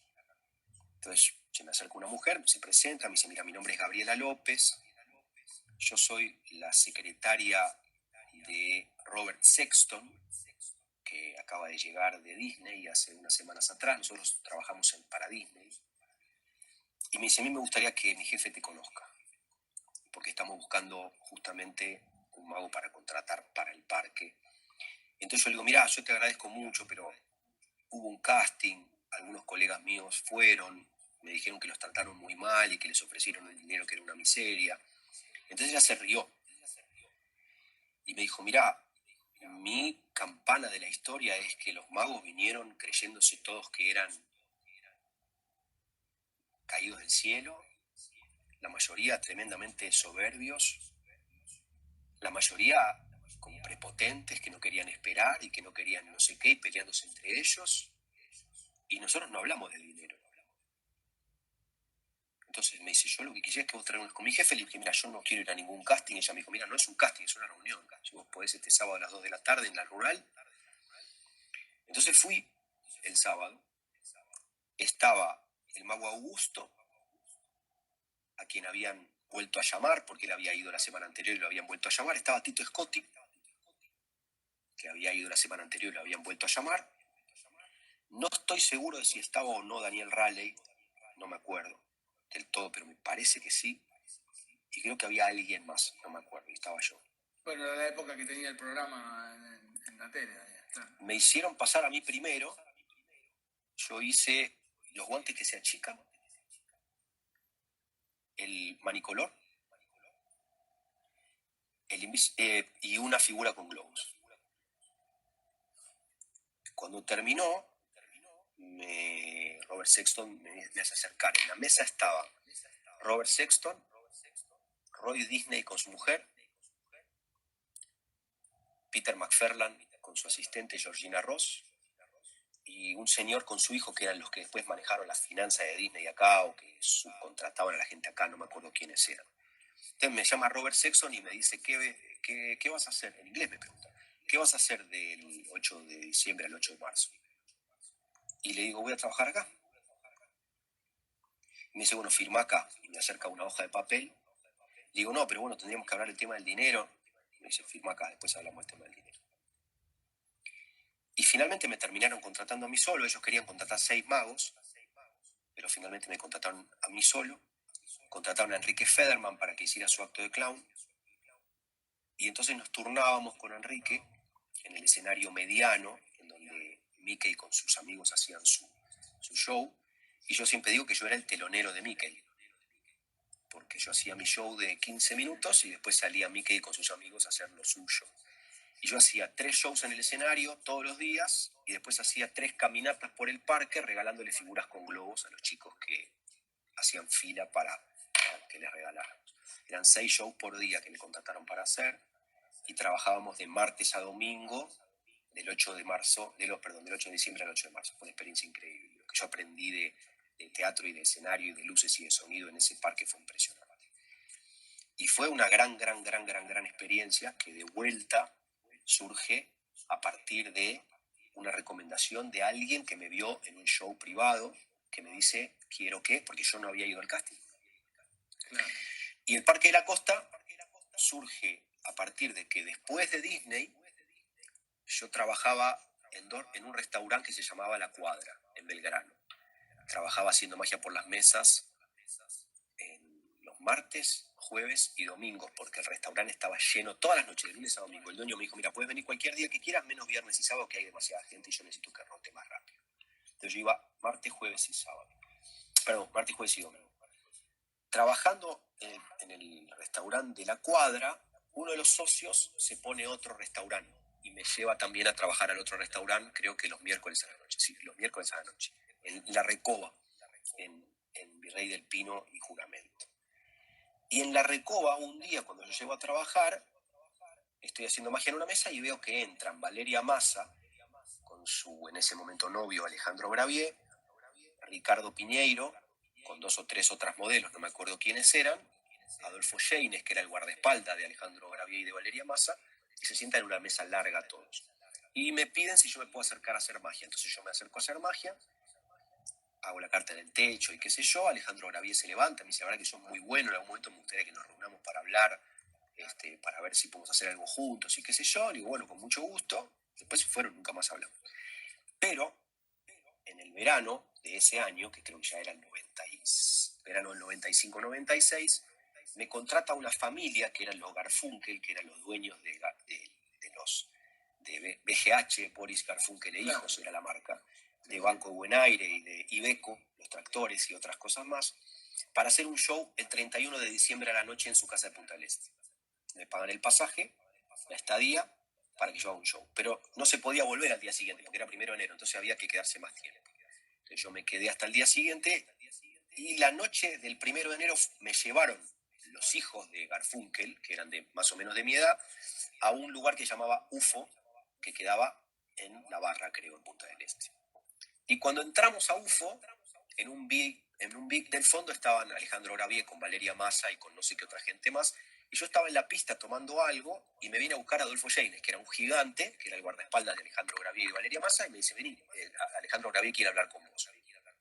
Entonces me voy hasta el fondo donde está el VIP, entonces Alejandro me agarra y me dice, vos eras el mago que estuviste la otra vez en el restaurante que nosotros vimos, bueno, venite mañana a almorzar a casa porque tengo que hacerte una propuesta.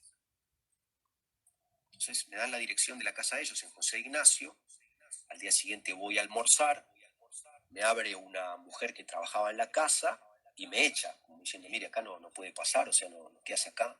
Digo, mire, estoy invitado a almorzar. Entonces viene Adolfo, me dice, sí, está invitado a almorzar, me hacen pasar, me hacen bajar a la playa, y en la playa estaba sentado Alejandro Gravier en una reposera, estaba Vicky Fariña con su marido, que es el mejor amigo Papo Roca de Alejandro Gravier, estaba Pachu Peña, estaba esta chica que se llamaba Marina Bollman, Nicolás Repeto con Florencia Raggi, y pasaba Francisco de Narváez por la playa con su mujer. Comimos juntos. Y yo me senté, Alejandro me hizo sentar al lado de él. Y en el medio del almuerzo, que Valeria Massa me enseñó a comer los fideos enrollando con la cuchara, durante ese almuerzo, pues yo no sabía cómo se comían los fideos y ella me explicó. En el medio del almuerzo Alejandro dice, bueno, les quiero decir que con el mago vamos a ganar más plata que lo que ganó David Copperfield, porque yo voy a ser su representante y a partir de ahora vamos a empezar a trabajar juntos. Me quedé helado.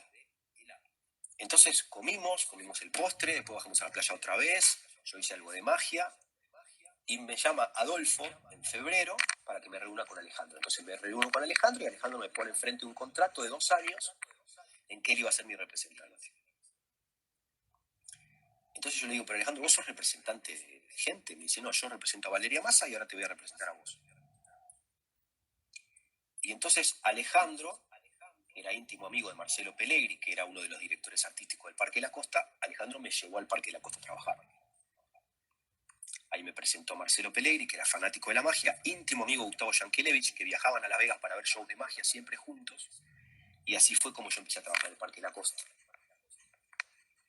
en donde me ofrecieron un contrato para crear mi propio teatro, y me mandaron a Las Vegas y a Los Ángeles a comprar ilusiones con una mujer del parque, que era la que hacía todos los trámites administrativos y de traslados y de todo eso. Y así fue lo del Parque de la Costa. Y jovencito aparte. Y tenía 23. Claro, jovencito, 20 y pico.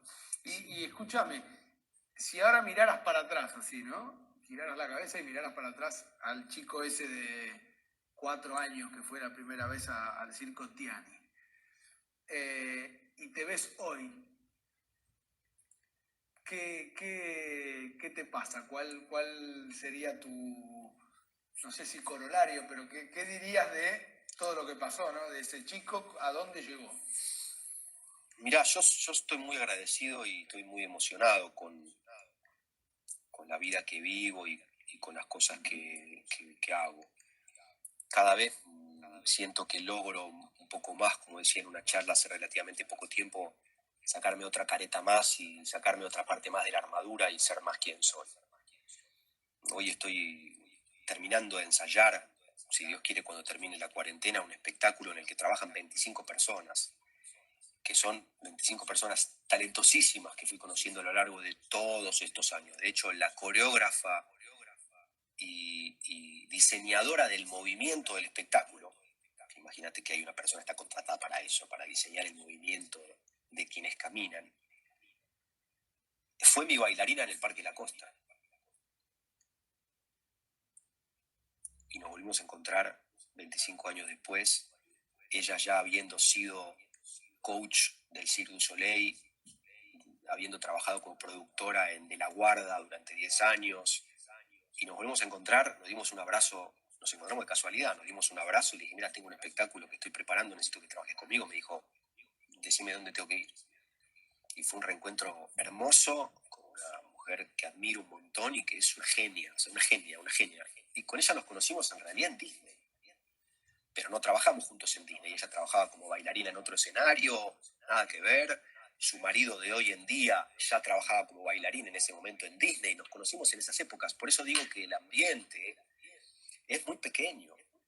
Si vos no aprendés los códigos para llevarte bien con la gente, es difícil que hagas una carrera larga. Entonces después, por eso hablo lo de la carrera larga, cada encuentro te produce una emoción tremenda. Cada vez que entras a un canal de televisión o a un teatro y un maquinista o un productor o un sonidista o un iluminador te dice, yo te hice las luces de el Parque de la Costa o de Disney o de esto o del otro, de tal evento, de tal otro, y te siguen recordando con alegría y con cariño, da mucha emoción y mucha gratitud. Yo no hice ninguna otra cosa durante toda mi vida, me dediqué toda la vida a esto, me mantuve solo, nunca tuve ayudas de ningún tipo, salvo algún momento en el cual Francisco Narváez me ayudó específicamente a producir el espectáculo que hice en el Conrad en el año 2000, pero fuera de eso yo no tuve mecenas, no tuve tipos que me agarraron y me dijeron yo te voy a colocar en, y yo no hice cosas para hacerme famoso, yo siempre hice mi trabajo, yo nunca perseguí ni la fama, ni el dinero, yo lo único que quería era hacer mi trabajo y hacerlo bien. Yo lo único que quería aprender a ser mejor mago cada vez, quería ser un digno representante del mundo, de lo mágico y del ilusionismo. Quería ser un artista que tuviera cosas para decir más allá del asombro. Quería ser un artista al que el público viniera a ver no por lo que hace, sino por lo que ofrece, sino por lo que comunica y transmite más allá de la herramienta que elija en cada momento. Y creo que son cosas que se fueron logrando a lo largo de los años. Y hoy hay gente como Andrea Villalba y su hermana Sandra que están acá siempre porque siempre siguen todo lo que hago que sacan entradas para venir a ver absolutamente todos los shows que hago en todos los lugares donde trabajo desde hace, Andrea me va a corregir, pero probablemente desde hace 25 años. Tener algo para ofrecerle a gente que te ofrece su fidelidad porque se siente que hay algo que tenés para darles que trasciende el truco porque lo vienen a ver una y otra vez, es muy valioso como comunicador y como artista. Y estas son las cosas que a uno lo mantienen humilde y agradecido durante los años. Andrea y 25 años, ahí dice Andrea, mira. Andrea y Sandra, que son hermanas mellizas, si no me equivoco, armaron un grupo, pero sin querer, de 12 mujeres que hoy vienen juntas a ver todos mis espectáculos. Y se fueron conociendo viendo los shows con la mayoría de ellas. Y después dijeron, ¿por qué no combinamos para ir juntas la próxima vez? Y hoy tienen un grupo de mujeres que vienen a ver mis espectáculos todas juntas, que es como su salida, digamos, venir a ver un estreno o venir a ver un espectáculo. Y a mí me hace emocionar cada vez que las veo sentadas en la platea. A ellas y a un montón de otra gente más que sigue mi trabajo. Yo no quisiera que ellas sigan viniendo a verme por lo que fui cuando estuve en lo de Tinelli. Quiero que ellas sigan viniendo a verme por lo que sigo siendo y por lo que ofrezco. Lo que ofrecía antes de estar en lo de Tinelli, lo que hice durante el tiempo en que estuve en el programa, que no traicionó lo que había hecho antes, lo que seguía haciendo después, que fue coherente con todo lo que hice durante ese tiempo. Siempre respetando a mis colegas, siempre respetando al público. Me parece que son esas cosas las que hacen que el camino sea así. Claro. Pero cuando tenías 11, esa primera vez que entraste a la EMA, esas primeras clases de magia que tomaste, parado ahí a donde estás parado ahora, de chico, ¿pensaste alguna vez que podía llegar a ser Jansenson? Bueno, lo decidió Nicolás Repeto en realidad, por esas cosas que también suceden, ¿no? El día que fui a comer asado. No por el nombre, me refiero. No, ya sé. Así de chico, claro. Sí, pero ¿sabes qué pasa? Que es importante entender que el nombre es parte, porque a veces las circunstancias te van mostrando el camino. Es evidente que es difícil que una circunstancia que va en contra completamente de tus principios te pueda llevar para un lugar donde vos realmente no querés ir. Pero la verdad es que las circunstancias y la gente con la que te vas encontrando por el camino, de alguna forma son el camino. Entonces, el hecho de que Nicolás Repeto, cuando yo fui a comer a Sábado Bus, haya decidido, cuando editaron Los Separadores, poner Jansenson y sacar el nombre, y él venir a decirme, tenés que ser Jansenson porque Norberto Jansenson no va, ni nunca va a ir, para mí fue un vértigo tremendo, porque yo venía luchando en mis tarjetas personales, en mis membretes, en mi papelería, en mi publicidad. Yo decía, yo soy Norberto Jansenson. O sea, sacar el Norby para lograr el Norberto Jansenson fue un dolor que me tomó años lograr. Y un día viene un Nicolás Repeto y me dice, vas a ser Jansenson a partir de ahora. Poder lograr en ese momento con mi hermano, que era mi manager, decirle, vamos para darle para adelante porque creo que está bien, que es por ahí, es decir, soy humilde, sé escuchar, y así como yo un día le tengo que decir yo al director, lo tenés que hacer así, otro día tengo que escuchar que un conductor o que un experto o que un productor me diga tal cosa, y yo decirle, vamos por ese lado, por ahí vamos. Entonces, creo que es una mezcla de un poco de deseo, de un poco de búsqueda y de un poco de circunstancias que son circunstancias como la gente que también forma parte de esas circunstancias, lo que va haciendo tu camino. Y me parece que llegar a ser Jansenson no es cuándo fue o cómo sucedió. Me parece que es una suma de muy pequeñas decisiones que uno va tomando a lo largo de la carrera, con un foco puesto, no en llegar, como te digo, a ser famoso, ni en llegar a ganar dinero, ni en llegar a nada, sino llegar a ser realmente el mejor artista que yo pueda llegar a ser, más allá de que los trucos sean o no sean la herramienta exclusiva o no que yo use en el futuro. Yo siempre admiré a Lelutier, a Enrique Pinti, a Julio Boca, y siempre admiré a Juan Alberto Badía, a Julio Lagos y a Fernando Bravo. Que para mí los tres tienen en común algo, o tuvieron en común algo, que siempre fueron tipos muy respetados. Más allá de la admiración, porque no conozco tanta gente que admire a Julio Lagos, pero conozco, casi te diría, a ninguna persona que no lo respete. Entonces yo no quería ser admirado, yo quería ser respetado por mi persona, más allá de admirado por mi trabajo. Siempre fue eso lo que busqué. Más allá de que mi deseo siempre fue transmitirle algo de lo mágico al público, ¿no? Siempre quise que se me respetara a lo largo de una carrera, que yo pudiera mirar con dignidad ya de grande y decir, estoy alegre, estoy feliz con lo que logré, en el sentido del respeto y del reconocimiento respetuoso del público y de los pares. Si tuvieras que agradecer a alguien, a algunos, o que no necesariamente tienen que ser del ámbito de la magia, no necesariamente tienen que ser maestros, que vos digas, hoy estoy acá y quiero agradecer a alguien, a algunos. Mirá, tendría que poder agradecer paralelamente a mis públicos.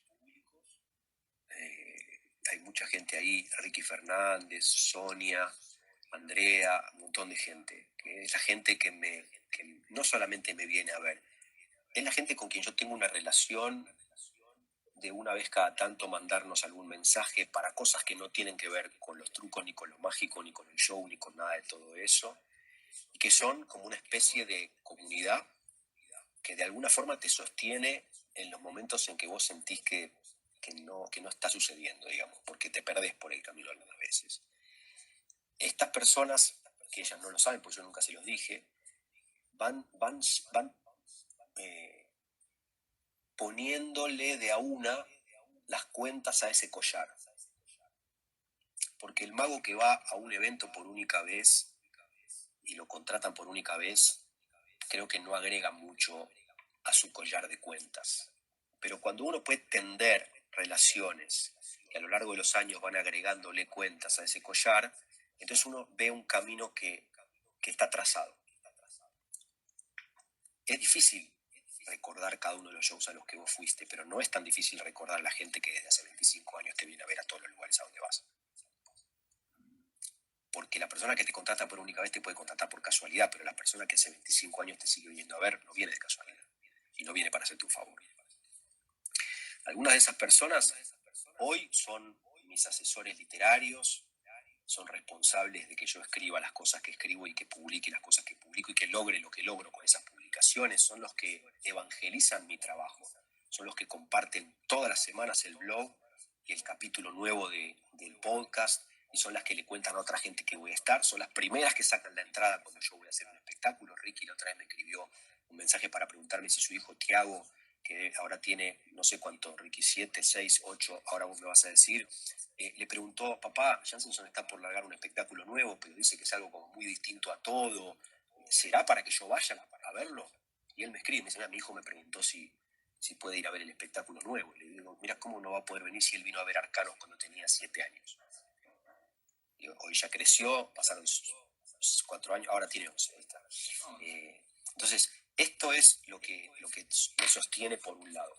Y por el otro lado están seguramente mis padres que me han permitido seguir jugando a ser mago cuando ya era momento de decirme ponete las pilas y a ver qué vas a hacer de tu vida. Yo creo que no descuidé nunca algo de lo que tiene que ver con el ser buen estudiante y con el ser buen profesional en otros sentidos, pues yo trabajé de otras cosas, además de ser mago, hasta que me lancé solamente a la magia, cuando era adolescente, ¿no? Y también tengo que agradecer, ni más ni menos que a mis maestros. René, pero no es René solo, es René con Nora, porque sin Nora no hubiera sido lo mismo. Charlie Brown, Carlitos Raggi, que fue un gran amigo, pero que además me ha dado siempre una mano para empujarme, para elevarme, para acompañarme. Eduardo Esteban, que fue el primero que me llevó a algunos programas de televisión. Jorge García Saboya, que se sentó pacientemente conmigo durante años a ver mi trabajo y criticarlo y a permitirme acompañarlo a sus espectáculos. Después Jorge Bucay, que empezó siendo mi terapeuta y después fue un poco mi asesor y ahora es mi amigo. Mi maestra, Marta, que desde hace 28 años me acompaña por el camino. Mi maestro de artes marciales, mi sastre, las 25 personas que trabajan en Oniria y que cuando yo les dije, ¿te gustaría trabajar conmigo? Me dijeron, no quiero que me digas nada, solamente me tenés que decir a dónde tengo que ir y cuándo. Gente que conozco desde hace 35 años, gente que conozco desde hace 40 años. y gente que sumó a más gente al proyecto, ¿no? La directora de arte de Oniria es la directora de arte de Polka, que desde hace no sé cuántos años viene a ver todos mis espectáculos como una persona del público más, que compra su entrada y viene. Y Rosana, la productora, que hace un ratito estaba acompañándonos, yo la conocí en el 96, cuando yo fui a trabajar a Polka para hacer ilusiones, en donde yo asesoraba a Oscar Martínez, que era un mago. Y Rosana era productora del programa y ella no saludaba a nadie, no le daba bola a nadie. Ahí la conocí. Con Lorena, la directora de arte, son mejores amigas. Vinieron a ver mi show durante años. Después a Rosana me la volví a encontrar en el canal de la ciudad porque ella era productora general del canal. Y así se fueron tejiendo las relaciones de forma que hoy te diría que de la gente que trabaja conmigo, 70-80%, ahí está Rosana, un beso grande, Rocky, un abrazo. 70-80% de la gente que trabaja conmigo es mi familia. Pero no es mi primo y mi tío, son gente que conocí trabajando, que se convirtieron en mi familia por esto que te digo, que es que si vos como profesional no armás una familia de verdad en tu recorrido, es muy difícil que puedas llegar muy lejos. Se necesita mucho apoyo, se necesita mucha ayuda, se necesita mucha compañía, se necesita mucho consejo para poder llegar realmente lejos. Bueno, ahora tenés, ya que hablaste, ya hablamos del antes, hablamos del ahora, hablamos de lo que viene. Viene un espectáculo que vas a hacer, si esperemos que todo esto se solucione pronto, que salgamos de este impasse en el que estamos todos, y vas a salir con un espectáculo nuevo. Sí, sí, es lo más ambicioso que me decidí a hacer en todos estos años. Me cansé un poco de trabajar solo. Tenía ganas de hacer un desafío completamente nuevo que me parecía faltarle el respeto a mi público si yo armaba otro espectáculo en donde yo cambiaba los trucos por otros trucos. Ya hice demasiado de eso, ya fueron demasiados años de hacer trucos nuevos. Entonces yo necesitaba compartir otra propuesta completamente diferente y no sabía exacto qué era lo que quería hacer, pero sabía que quería transmitirle al público un mensaje que diera un paso más de lo que yo ya venía haciendo. Los últimos espectáculos que yo hice fueron evocaciones, en donde yo compartía la celebración de mis 33 años con la magia. Después, Arcanos, que empezaba donde Evocaciones terminaba. Es decir, Evocaciones terminaba con la rutina del puzzle, en donde la gente cierra los ojos para hacer su viaje imaginario y encontrarse con un ser querido que le devuelve una pieza de rompecabezas de su existencia para devolverlo al camino. Y yo decía, yo no puedo esperar más 1 hora y media de show para que la gente haga ese viaje. Yo necesito empezar el show con ese viaje ahora y construir el resto del show desde ese viaje en adelante. Entonces Arcanos empezaba con un ejercicio de visualización y a partir de lo que a la gente le pasaba en ese ejercicio de visualización después se construía el show. Y ahora, el año pasado yo hice un espectáculo que se llamaba Una Noche Mágica para celebrar el aniversario de 1 año del podcast, en el que yo planteaba que en el mundo en el que nosotros vivimos, si no recuperamos la magia que se perdió, no podemos ir mucho más lejos. El mundo no puede ir mucho más lejos. Con la parte racional solamente y con la ciencia y la tecnología solamente no se puede llegar muy lejos. Solamente se puede si integramos lo mágico y lo misterioso y lo invisible a todo eso. Entonces empecé a hablar como con más proselitismo de lo de recuperar la magia cotidiana, recuperar la magia en la vida cotidiana. Y luego de Una Noche Mágica, mucha gente me vino a decir que sintió lo mágico, sintió la magia, sintió que recuperó la magia, pero al día siguiente tuvo que volver a trabajar para un jefe que odian y volver a su casa a encontrarse con las peleas de siempre y volver a meterse en el tráfico. Entonces que eso que habían recuperado lo volvieron a perder. Entonces que ahora que el show no está más, ¿cómo encuentro? ¿Cómo recuperan la magia perdida? Entonces me di cuenta de que el siguiente paso tenía que ser ofrecerle a la gente un modo de cómo recuperar la magia perdida, pero no durante el show, sino en sus vidas. Y Oniria es eso. Oniria es una experiencia, no un espectáculo, en donde el público es protagonista, muy protagonista, pero no puedo contar cómo, porque se revelaría una sorpresa que es la más importante del espectáculo, y en donde yo invito, desde que la gente se sienta en la platea, a hacer un viaje, pero esta vez a la niñez, a recordar quién era cada uno en la niñez y qué hacía y qué le gustaba y qué le hacía bien y qué le hacía vibrar el corazón y todo eso. Y a partir de ese regreso a la niñez, entonces ahora empieza el espectáculo, empieza la experiencia.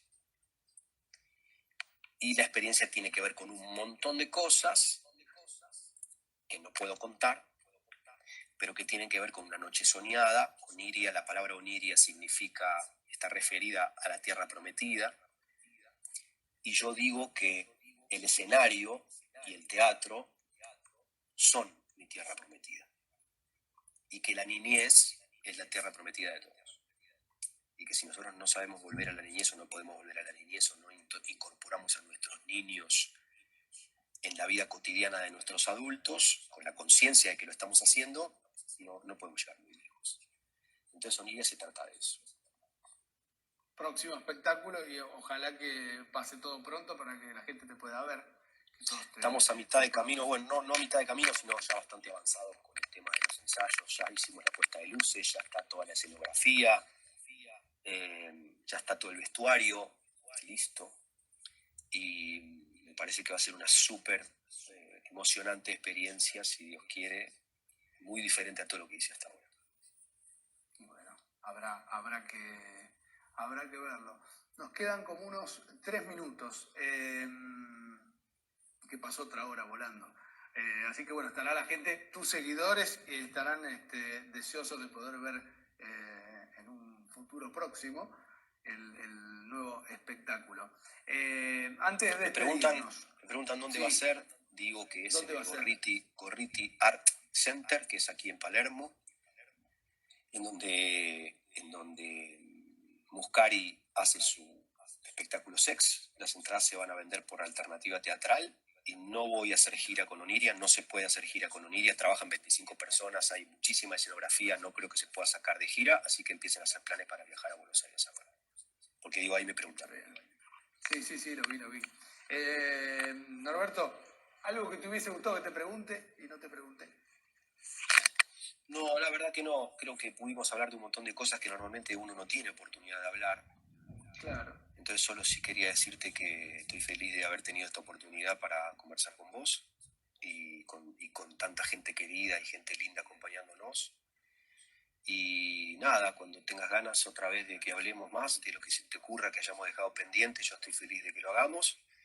Y nada, gracias a todos los amigos de Mar del Plata, que les debo una visita cuando podamos. Ojalá. Para hacer alguna charla o para hacer alguna cosa. Sí, claro, ojalá que pase pronto y te podamos tener acá con tu magia y con tu estilo y con ese todo que es Norberto Jansenson. Bueno, no quiero que se corte, así que te quiero agradecer por el tiempo, por la buena onda, por la predisposición, por compartir este café que fue virtual, que ojalá se transforme en un café real, en un bar pronto, para vos, para mí, para todos. Así que bueno, agradecerte enormemente, mandarte un saludo enorme a vos y a toda la gente que nos miró y nos dedicó su tiempo, y que ojalá te puedan ver en teatro y te podamos ver en teatro en breve, y que bueno, que la magia nos siga acompañando, creo. Te mando un abrazo fuerte. Abrazo grande. Gracias. Chau a todos, Hasta luego.